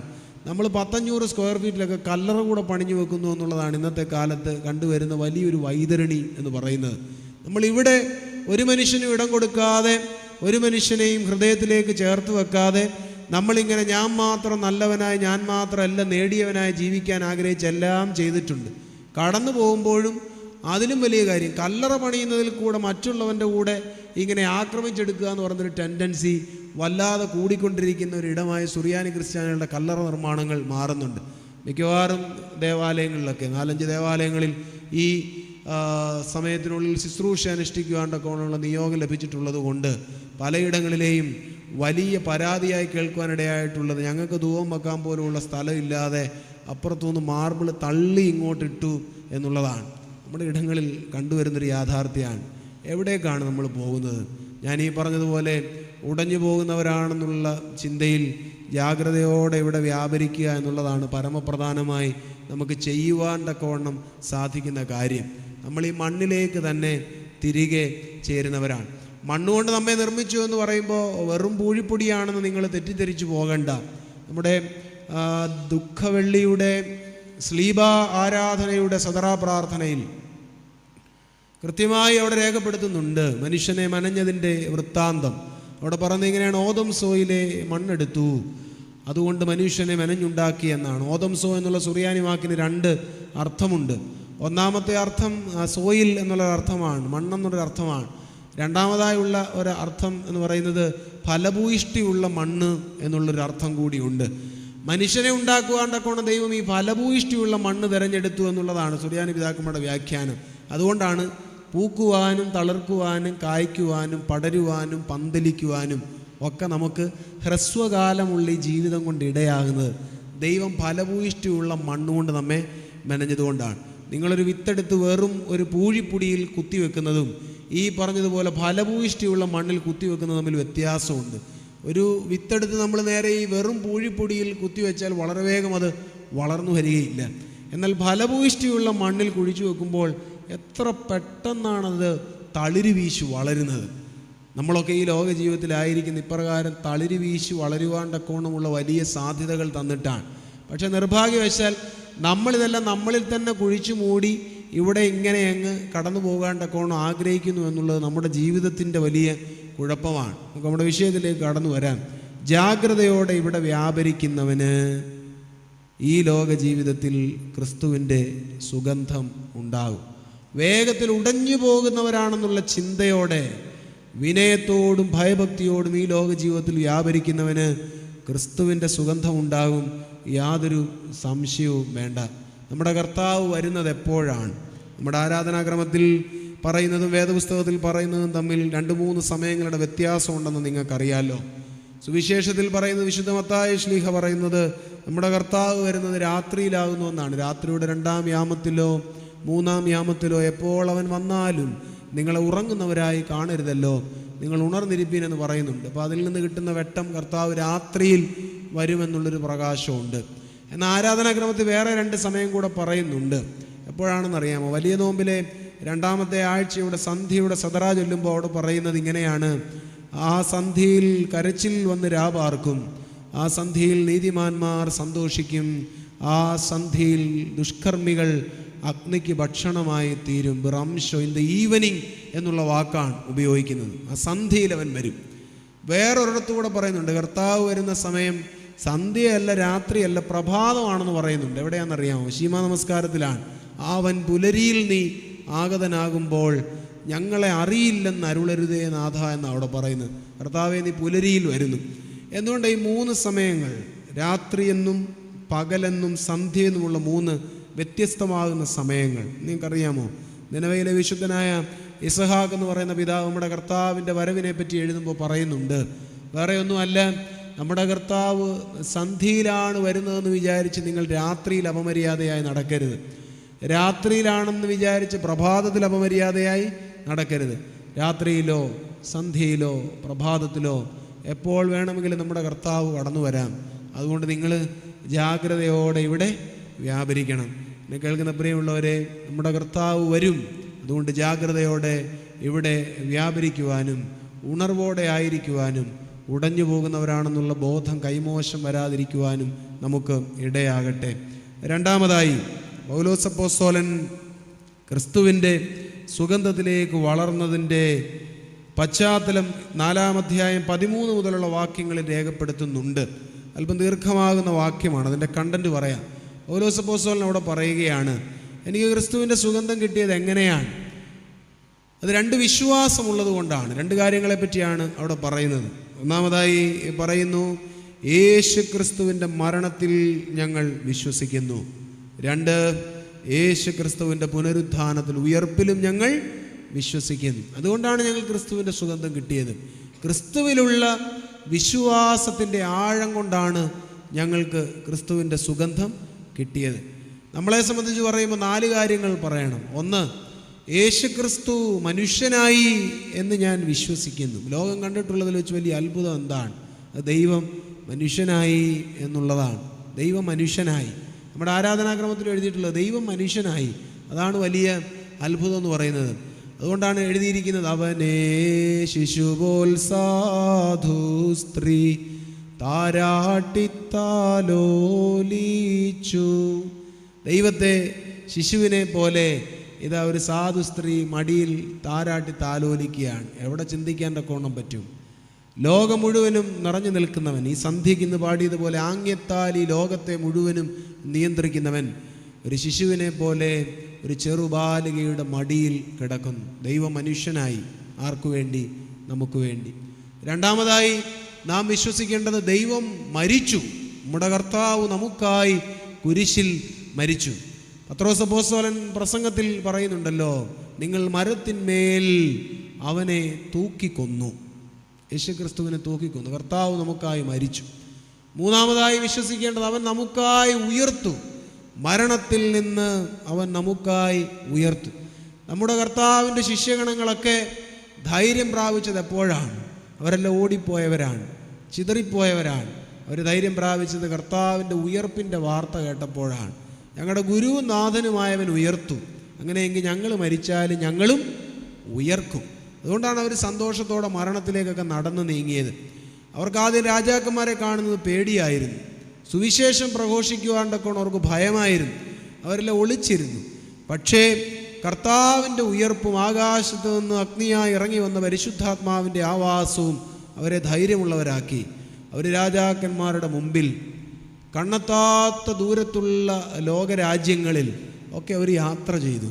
അവിടെ എല്ലാം പോയി കർത്താവിൻ്റെ ജീവനുള്ള കർത്താവേ, നിന്റെ 2-മത്തെ വരവിനെ ഞങ്ങൾ കാത്തിരിക്കുന്നു. നീ വീണ്ടും വരുമ്പോൾ വിശുദ്ധ മത്തായിയുടെ സുവിശേഷം 7-ാം അധ്യായത്തിൽ പറയുന്നത് പോലെ നിങ്ങളെ ഞാൻ അറിയുന്നില്ല എന്ന് ഞങ്ങളോട് പറയരുതേ. ഇതൊരു വലിയ ഭീകരമാകുന്ന അവസ്ഥയാണ്. നമുക്കറിയാമെന്ന് പറയുന്ന കർത്താവ് നമ്മോട് പറയുകയാണ്, നിങ്ങളെ ഞാൻ അറിയുന്നില്ല എന്ന് പറയുകയാണ്. അതൊരു വലിയ ഭീകരമാകുന്ന അവസ്ഥയാണ്. അതുകൊണ്ട് നീ ഞങ്ങളെ അറിയില്ലെന്ന് പറയരുത്. അതിനുവേണ്ടിയാണ് നമ്മൾ ഈ ഇരവ് പകലുകളുടെ വ്യത്യാസം കൂടാതെ ആരാധക വൃന്ദമായി ഇവിടെ ഒരുമിച്ച് കൂടിയിരിക്കുന്നത്. ഈ ലോക ജീവിതം അഴിഞ്ഞു പോകുന്നതാണ്. പൗലോസ് അപ്പോസ്തലൻ അതുകൊണ്ടാണ് പറഞ്ഞത്, നിങ്ങൾ ഈ ലോക ജീവിതത്തിലേക്ക് മാത്രം ശ്രദ്ധ കേന്ദ്രീകരിച്ചിരിക്കുന്നവരാണെങ്കിൽ, ദൃഷ്ടി വച്ചിരിക്കുന്നവരാണെങ്കിൽ സകല മനുഷ്യരിൽ നിങ്ങൾ അരിഷ്ടന്മാരത്രയെന്ന് പറഞ്ഞു. ഇത് അഴിഞ്ഞു പോകുന്ന ലോകമാണ്. ഇതിനപ്പുറം ഒരു ലോക ജീവിതം ഉണ്ട്. നമ്മുടെ കർത്താവ് വീണ്ടും വരും. വീണ്ടും വരുമ്പോൾ ഈ കല്ലറകളിൽ കിടക്കുന്ന മനുഷ്യരൊക്കെ ഉയർത്തെഴുന്നേൽക്കും. നമ്മുടെ ഈ ദുഃഖ ശനിയാഴ്ചയുടെ സദറാ പ്രാർത്ഥനകൾ ശ്രദ്ധിച്ചാൽ വളരെ ഭംഗിയായി 2-3 വരികൾ അവിടെ ഉണ്ട്. ഒരു വരി ഇങ്ങനെയാണ്: കുരിശിന്മേൽ ഉദിച്ച മഹാപ്രകാശം സൂര്യനെ ഊതുകയും അത് കെട്ടുപോവുകയും ചെയ്തു. അത്ര സുന്ദരമായ വരിയാണ്. കുരിശിന്മേൽ ഉദിച്ച മഹാപ്രകാശം സൂര്യനെ ഊതുകയും അത് കെട്ടുപോവുകയും ചെയ്തു. സൂര്യനെ ഊതിക്കെടുത്തിയവനാണ് നമ്മുടെ കർത്താവ്. വീണ്ടും നമ്മുടെ ആരാധനാക്രമത്തിൽ അവിടെ എഴുതിയിട്ടുണ്ട്, അന്ത്യന്യായവിധി നാളിൽ സമുദ്രത്തോടവൻ തരിക എന്ന് പറയുമ്പോൾ സമുദ്രം തൻ്റെ ഉള്ളിൽ മറച്ചു വച്ചിരിക്കുന്ന മൃതശരീരങ്ങളെ അവൻ്റെ കൈകളിലേക്ക് കൊടുക്കുന്നു. ഭൂമിയോട് തരിക എന്ന് പറയുമ്പോൾ ഭൂമി ഭയത്തോടെ തൻ്റെ ഉള്ളിൽ മറച്ചു വച്ചിരിക്കുന്ന മൃതശരീരങ്ങളെ അവൻ്റെ നേർക്കെടുത്ത് കുടയുന്നു. നമ്മുടെ ഈ വാങ്ങിപ്പോയവരാരും ചത്തുകുത്തിയിരിക്കുകയൊന്നുമല്ല. നമ്മുടെ കർത്താവ് വീണ്ടും വരുമ്പോൾ അവരെല്ലാം ഉയർത്തെഴുന്നേൽക്കും. അതുകൊണ്ട് ഈ കല്ലറയുടെ തലക്കിലൊക്കെ in the hope of resurrection എന്നെഴുതിയിരിക്കുന്നത്. പുനരുത്ഥാന പ്രത്യാശയിൽ അവരെ നമ്മൾ കബറടക്കിയിരിക്കുകയാണ്. അവരൊക്കെ എഴുന്നേൽക്കും. അപ്പോൾ വിശ്വാസത്തിൻ്റെ അടിസ്ഥാനം എന്താണ്? നമ്മുടെ കർത്താവ് മനുഷ്യനായി. മനുഷ്യാവതാരം എന്നുള്ളത് സുറിയാനി പിതാക്കന്മാർ ഉപയോഗിച്ച വാക്കല്ല. അത് മലയാളത്തിൽ എപ്പോഴോ ട്രാൻസ്ലേഷൻ സംഭവിച്ചപ്പോൾ വന്നപ്പോൾ അപഭ്രംശമാണ്. യഥാർത്ഥത്തിൽ എസ്ഗാശാം എന്നുള്ള വാക്കാണ് വിശ്വാസ പ്രമാണത്തിൽ ഉപയോഗിക്കുന്നത്. മർത്തീകരണം. ക്രിസ്തു മനുഷ്യനായി. അവതാരം തോന്നലാണ്. മനുഷ്യ അവതാരം എന്ന് പറയുമ്പോൾ യേശു മനുഷ്യനായി തോന്നിയതല്ല, അവൻ മനുഷ്യനായി. അതിൽ വിശ്വസിക്കണം. നമ്മളെപ്പോലെ ചിരിക്കുന്നൊരു ശിശു, നമ്മളെപ്പോലെ കരയുന്നൊരു ശിശു, നമ്മളെപ്പോലെ ജീവിതത്തിൻ്റെ സങ്കടങ്ങൾ കൂടിയൊക്കെ കടന്നുപോയൊരു ശിശു, അവനാണ് നമ്മളുടെ ഉടയവൻ എന്നുള്ളതിൽ അഭിമാനിക്കാൻ തക്കവണ്ണം നമുക്ക് പറ്റണം. രണ്ടാമതായുള്ളത്, യേശു ക്രിസ്തു മരിച്ചു. ക്രിസ്തു നമുക്കായി മരണപ്പെട്ടു. അത് വിശ്വാസത്തിൻ്റെ അടിസ്ഥാനമാണ്. മൂന്നാമതായി ക്രിസ്തു ഉയർത്തെഴുന്നേറ്റു. പത്രോസ് പ്രസംഗിച്ചപ്പോൾ പറഞ്ഞതുപോലെ, നിങ്ങളുടെ പിതാക്കന്മാർ മരത്തിന്മേൽ തൂക്കിക്കൊന്നവനെ ദൈവവും പിതാവുമായവൻ ഉയർപ്പിച്ചു, അതിന് ഞങ്ങൾ സാക്ഷികൾ ആകും. നിങ്ങൾക്കറിയാം, അതിശയിപ്പിക്കുന്ന വസ്തുതയാണ്, നമ്മുടെ കർത്താവിൻ്റെ കഴുകുമരം ഉയർന്ന സ്ഥലത്ത് തന്നെ ആദ്യ നൂറ്റാണ്ടുകളിൽ ക്രിസ്തീയ സഭയുടെ ആസ്ഥാനവും ഉയർന്നു. ഇതാണ് നമ്മളെ അതിശയിപ്പിക്കേണ്ട വസ്തുത. ഇല്ലാതാക്കി കളയാൻ, കെടുത്തിക്കളയാൻ പോയതാണ് ക്രിസ്തീയ വിശ്വാസത്തെ. ക്രിസ്തീയ വിശ്വാസം പോലെ പീഡനമേറ്റ വേറൊരു വിശ്വാസവും ഈ ലോക ജീവിതത്തിൽ ഇല്ല. ഇത്രമേൽ ആരെയും പീഡിപ്പിച്ചിട്ടില്ല. എന്നിട്ടും നമ്മുടെ കർത്താവിൻ്റെ ജീവദായക സുവിശേഷം എത്താത്ത ഏത് രാജ്യമാണുള്ളത്? നമ്മുടെ കർത്താവിൻ്റെ തിരുവചനം അച്ചടിക്കപ്പെടാത്ത ഏത് ഭാഷയാണുള്ളത്? ഇതിൻ്റെ കാരണം എന്താ? കർത്താവിൻ്റെ ഉയർപ്പാണ് ഇതിനെല്ലാം രൂഢമൂലമായി തീർന്ന കാരണം. യേശു ക്രിസ്തു ഉയർത്തു. ആ ഉയർപ്പിൽ നമ്മൾ വിശ്വസിക്കണം. അതിനോട് ചേർന്ന് വിശ്വസിക്കേണ്ടതാണ് നമ്മുടെ കർത്താവിൻ്റെ പുനരാഗമനത്തിൽ വീണ്ടും നമ്മുടെ കർത്താവ് വരും എന്നുള്ളത് നമ്മുടെ അടിസ്ഥാന വിശ്വാസമായ ഹൃദയങ്ങളുണ്ടാണ്. നമ്മുടെ കുഴപ്പം എന്താണെന്ന് ചോദിച്ചാൽ, ദൈവവിശ്വാസം എന്ന് പറയുമ്പോൾ നമ്മുടെ വിചാരം ഈ തലയ്ക്ക് മുകളിൽ ദൈവം ഉണ്ടെന്നുള്ള ചിന്തയുള്ളതെല്ലാം ദൈവവിശ്വാസമാണെന്നാണ്. തലയ്ക്ക് മുകളിൽ ദൈവം ഉണ്ടെന്നുള്ളത് ദൈവവിശ്വാസിയുടെ ചിന്തയല്ല. പിശാചിന് വരെ അറിയാം തലയ്ക്ക് മുകളിൽ ദൈവം ഉണ്ടെന്ന്. ദൈവവിശ്വാസം എന്താണ്? എന്നെ പൊതിഞ്ഞു നിൽക്കുന്ന സ്നേഹ സാന്നിധ്യമാണ് ദൈവം. എരിവെയിലാണെങ്കിൽ തണലായി അവൻ കൂടെ ഉണ്ടാകും, ഇരുട്ടാണെങ്കിൽ പ്രകാശമായി അവൻ കൂടെ ഉണ്ടാകും. ഇതാണ് ദൈവവിശ്വാസത്തിൻ്റെ നിറവെന്ന് പറയുന്നത്. സമയപരിധി മൂലം രണ്ടാമത്തെ ഭാഗം അവിടെ അവസാനിപ്പിക്കുകയാണ്. മൂന്നാമതൊരു ചെറിയ കാര്യം കൂടെ പറഞ്ഞ് വാക്കുകൾ നിർത്തുകയാണ്. പൗലോസ് അപ്പോസ്തലൻ പറയുന്ന ക്രിസ്തുവിൻ്റെ സുഗന്ധം എനിക്ക് കിട്ടി. എങ്ങനെയാണ്? 5-ാം അധ്യായം 20-ാം വാക്യം അവിടെ എഴുതിയിരിക്കുന്നത് എങ്ങനെയാണ്? ആകയാൽ ഞങ്ങൾ ക്രിസ്തുവിന് വേണ്ടി സ്ഥാനാപതികളായി ദൈവത്തോട് നിരന്നുകൊള്ളുവീൻ എന്ന് ക്രിസ്തുവിന് പകരം അപേക്ഷിക്കുന്നു. ഞങ്ങൾക്ക് നിങ്ങളോടൊരു റിക്വസ്റ്റ് ഉണ്ട്. നിങ്ങൾക്ക് എങ്ങനെയാണ് ഞങ്ങളോളം വളരാൻ പറ്റുന്നത്? അതിൻ്റെ റിക്വസ്റ്റ് ഇത് മാത്രമാണ്, അത് വേറെ ഒന്നുമല്ല. നിങ്ങൾ ദൈവത്തോട് നിരന്നുകൊള്ളണം. ക്രിസ്തുവിൻ്റെ നാമത്തിലുള്ള അപേക്ഷയാണ്. നിങ്ങൾ ദൈവത്തോട് നിരക്കണം. നിങ്ങൾക്ക് അനുരഞ്ജനം വേണം, അനുതാപം വേണം. ക്രിസ്തുവിൻ്റെ സുഗന്ധത്തിലേക്ക് വളരാനുള്ള മൂന്നാമത്തെ പോംവഴി അതാണ്. അനുരഞ്ജനവും അനുതാപവും ജീവിതത്തിൽ ഉണ്ടാകണം. അനുരഞ്ജനം എന്ന് പറഞ്ഞാൽ നമ്മുടെ ഭവനത്തിനുള്ളിലുള്ളവരോട്, നമ്മൾ ഇടപെടുന്ന പൊതുസമൂഹത്തിലെ ആളുകളോട് നമ്മുടെ പിണക്കങ്ങളും വിദ്വേഷങ്ങളും നമ്മളുടെ പകയും നമ്മളുടെ താൻപോരിമ നിമിത്തമുള്ള അഹങ്കാര നിമിത്തമുള്ള നമ്മളുടെ വർദ്ധിതമാകുന്ന അസൂയയും അതൊക്കെ മാറ്റിവെച്ച് അനുരഞ്ജനപ്പെടാണ്ട കോണം നമുക്കിടയാകണം. ഈ ലോക ജീവിതത്തിൽ അത് വളരെ ആവശ്യമാണ്. മാധവിക്കുട്ടിയുടെ ഒരു കഥയുണ്ട്, നെയ്പായസം എന്നാണ് ആ കഥയുടെ പേര്. എനിക്ക് തോന്നുന്നു യൂട്യൂബിലൊക്കെ അത് ആരെങ്കിലും വായിച്ച് അപ്ലോഡ് ചെയ്തിട്ടുണ്ടാകും. ഇന്ന് സന്ധ്യയെ കിടന്നുറങ്ങാൻ പോകുന്നതിന് മുമ്പ് അത് കേൾക്കണം. വേറൊന്നും കൊണ്ടൊന്നുമല്ല, നമ്മുടെ കണ്ണ് നിറയാതെ അത് കേൾക്കാൻ തക്കവണ്ണം ആവുകയില്ല. ഒരമ്മ അകാലത്തിൽ ചരമമടഞ്ഞു പോവുകയാണ്. ഈ അമ്മയുടെ ഭർത്താവ് നമ്മുടെ ഭർത്താക്കന്മാരെ പോലെയൊക്കെ തന്നെ നല്ലത് കണ്ടാൽ നല്ലത് പറയാത്ത, എപ്പോഴും ഗൗരവ പ്രകൃതിക്കാരനാകുന്നൊരു ഭർത്താവാണ്. ആ കഥയിൽ നിന്ന് ഊഹിക്കാവുന്നത് അങ്ങനെയാണ്. ഈ 3 കുഞ്ഞുങ്ങളുണ്ട്. അമ്മ നനയ്ക്കാത്ത നേരത്ത് കടന്നു പോകുമ്പോഴും അപ്പനും കുഞ്ഞുങ്ങൾക്കും വേണ്ടിയുള്ള എല്ലാ കാര്യങ്ങളും, പ്രത്യേകിച്ച് ചോറും ചപ്പാത്തിയും അവിയലും സാമ്പാറും നെയ്പായസം വരെ ഉണ്ടാക്കി പാതകത്തിൽ അടച്ചു വെച്ചിട്ടുണ്ട്. അമ്മ മരിച്ചുപോയി. അമ്മയുടെ ശവദാഹം കഴിഞ്ഞ് തിരിച്ചു വരുമ്പോഴാണ് ഇവർ കാണുന്നത് പാതകത്തിൽ ഇതെല്ലാം കൂടി ഇങ്ങനെ നിരത്തി വെച്ചിരിക്കുന്നത്. ഉള്ളതിലേറ്റവും ഇളയ കുഞ്ഞ് എന്ന് ഈ നെയ്പായസം എടുത്ത് വെച്ച് രുചിച്ച് നോക്കുന്നുണ്ട്. അപ്പോൾ ആ കുഞ്ഞുങ്ങൾ 3 പേരിൽ ഏറ്റവും മൂത്ത ആൾ പറയുന്നുണ്ട്, അമ്മ ഉണ്ടാക്കുന്ന നെയ്പായസത്തിന് എന്ത് രുചിയാണ്, അമ്മ എന്തുണ്ടാക്കിയാലും ഇതേപോലെയാണ്, വലിയ രുചിയാണെന്ന്.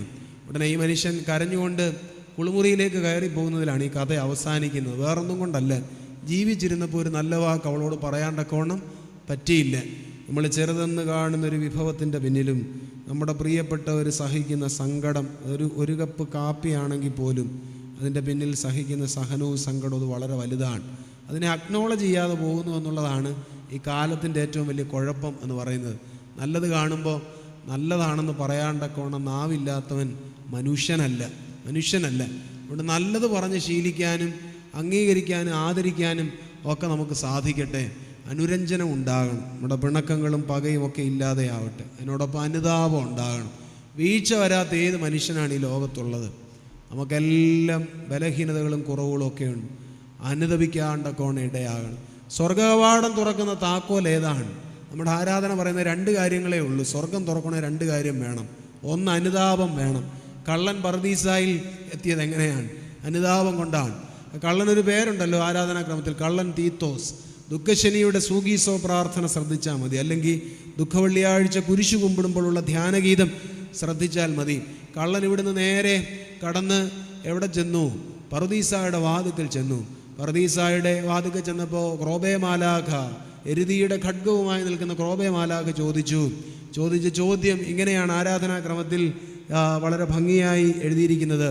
തോട്ടം വിട്ടു പണ്ടാദാം, പിന്നിവിടാരും വന്നില്ല, നിഷ്കാസിതമായി നിൻവർഗം തർക്കിക്കേണ്ട പൊയ്ക്കൊള്ളുക.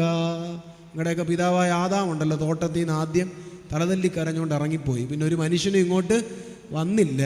അതുകൊണ്ട് വഴിതെറ്റിപ്പോയി നീ വന്നതാണെങ്കിൽ ഇവിടുന്ന് അങ്ങ് പൊക്കോ, ഇത് നിൻ്റെ സ്ഥലമല്ല എന്ന് പറഞ്ഞു. കള്ളൻ തിരിച്ച് 2 മറുപടിയാണ് കൊടുക്കുന്നത്. ആരാധനയിലുണ്ട്. അതുകൊണ്ട് ഞാൻ പറഞ്ഞ ആരാധന ശ്രദ്ധിക്കണമെന്ന്. ആരാധനയെ കൊടുക്കുന്ന മറുപടി എന്താണെന്നറിയാം? ഞാൻ പോകാൻ വന്നതല്ല. ഒന്ന്, എൻ്റെ കയ്യിൽ അനുതാപമുണ്ട്. ഞാൻ അനുതപിച്ചു. കർത്താവേ, നിരാജിത്വം പ്രാപിച്ചു വരുമ്പോൾ എന്നെയും ഓർക്കണമേ. അനുതപിച്ചു. അതുകൊണ്ടാണ് ഞാനിവിടെ വന്നത്. 2, എൻ്റെ കയ്യിൽ നമ്മുടെ കർത്താവിൻ്റെ ജീവസ്ലീബ ഉണ്ട്. സ്ലീബ പറുദീസ തുറക്കുന്ന താക്കോലാണല്ലോ. അങ്ങനെയാണല്ലോ സ്ത്രീകളുടെ സംസ്കാര ശുശ്രൂഷയിലും പറയുന്നത്. സ്ലീബ താക്കോലാൽ പറുദീസിൻ വാതിലിലേറിയിട്ട് ആനന്ദത്താൽ ഞാൻ നിൻ കൃപയെ വാഴ്ത്തിയിടട്ടെ. 2 കാര്യം ജീവിതത്തിൽ വേണം. അനുദപിക്കണം. വീഴ്ച വന്നാൽ, ഒരു തെറ്റ് വന്നാൽ പറഞ്ഞ് ന്യായീകരിക്കാൻ നോക്കരുത്. പലയിടങ്ങളിലും കണ്ടുവരുന്നത് അതാണ്. അത് വലിയവരാണെങ്കിലും ചെറിയവരാണെങ്കിലും ന്യായീകരിക്കാൻ നോക്കും തോറും കുരുക്ക് മുറുകത്തേ ഉള്ളൂ. ന്യായീകരിക്കരുത്. സംഭവിച്ച തെറ്റ് അഡ്മിറ്റ് ചെയ്യണം. അത് സത്യത്തിൽ നല്ല ഗുണമുള്ള ആത്മീയ നേതാക്കളുടെ അടയാളമാണ്. തെറ്റ് വന്നാൽ തെറ്റാണെന്ന് സമ്മതിക്കാൻ തക്കവണ്ണം പറ്റണം. അതില്ലാതെ പോകുന്നു എന്നുള്ളത് ഈ കാലത്തിൻ്റെ വലിയ കുഴപ്പമാണ്.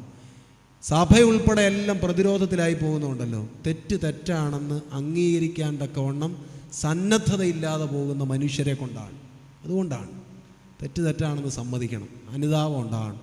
അതിനോടൊപ്പം കർത്താവിൻ്റെ ജീവസ്ലീബായെ അഭയം പ്രാപിക്കണം. ഒരു ക്രിസ്ത്യാനിക്ക് ആകെ ആയുധമായിട്ടുള്ളത് എന്താണെന്നറിയാമോ? കർത്താവിൻ്റെ ജീവകര കുരിശാണ്. അതുകൊണ്ടാണ് കുരിശ് വരച്ചിട്ട് ഇറങ്ങിപ്പോണമെന്നൊക്കെ ആദ്യകാലം മുതലേ പറഞ്ഞത്. കർത്താവിൻ്റെ കുരിശിന് 2 തരത്തിലുള്ള വ്യാഖ്യാനങ്ങളാണ് ആരാധനയിൽ ഉള്ളത്. ഒന്ന്, നമ്മുടെ കർത്താവിൻ്റെ കുരിശ് ആയുധമാണ്. ദുഃഖവെള്ളിയാഴ്ച ചൊല്ലുന്നത് കുത്തിമുറിക്കും ശത്രുക്കളെ നിന്നാൽ ഞങ്ങൾ. അങ്ങനെയാണ്, ഈ കുരിശുകൊണ്ട് ഞങ്ങളുടെ ശത്രുക്കളെ കുത്തിമുറിക്കും. വെല്ലും ശത്രുക്കളെ നിന്നാൽ ഞങ്ങൾ. കുറെ കൂടെ ഭംഗിയായി പറഞ്ഞാൽ കുത്തിമുറിക്കും ശത്രുക്കളെ നിന്നാൽ ഞങ്ങൾ. കുരിശുകൊണ്ടാണ് നമ്മൾ ശത്രുക്കളെ എതിർക്കുന്നത്. കുരിശ് ധരിക്കുന്നവൻ, കുരിശു വരയ്ക്കുന്നവൻ, കുരിശിനെ അഭയമായി സ്വീകരിച്ചവൻ ഈ ലോക ജീവിതത്തിൽ ഒന്നും ചെയ്യണ്ട. അവനെ പരിഹസിക്കുന്നവരുടെ മുമ്പിൽ, പ്രതിരോധിക്കുന്നവരുടെ മുമ്പിൽ, അപമാനം പറയുന്നവരുടെ മുമ്പിൽ, ഇല്ലാതാക്കുവാൻ ശ്രമിക്കുന്നവരുടെ മുമ്പിൽ കുരിശായുധമായി നിന്നവരെ മുറിവേൽപ്പിക്കും. അതാണ് ആരാധന നൽകുന്ന ഉറപ്പ്. 2, കുരിശ് ആയുധം മാത്രമല്ല, കുരിശ് പരിച കൂടിയാണ്. രക്ഷണ പരിച എനിക്കായി നീ നൽകി. പരിചയുടെ പ്രത്യേകത എന്താ? പരിച എന്ന് പറയുന്നത് നമുക്ക് യുദ്ധത്തിലേർപ്പെടുമ്പോൾ നമുക്ക് അപകടം പറ്റാതിരിക്കാണ്ടൊക്കെ നമ്മളെ സംരക്ഷിക്കുന്നതാണ് പരിച.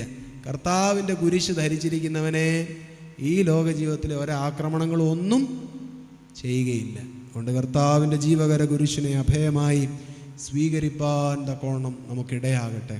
അനുതാപമുണ്ടാകട്ടെ, അനുരഞ്ജനം ഉണ്ടാകട്ടെ.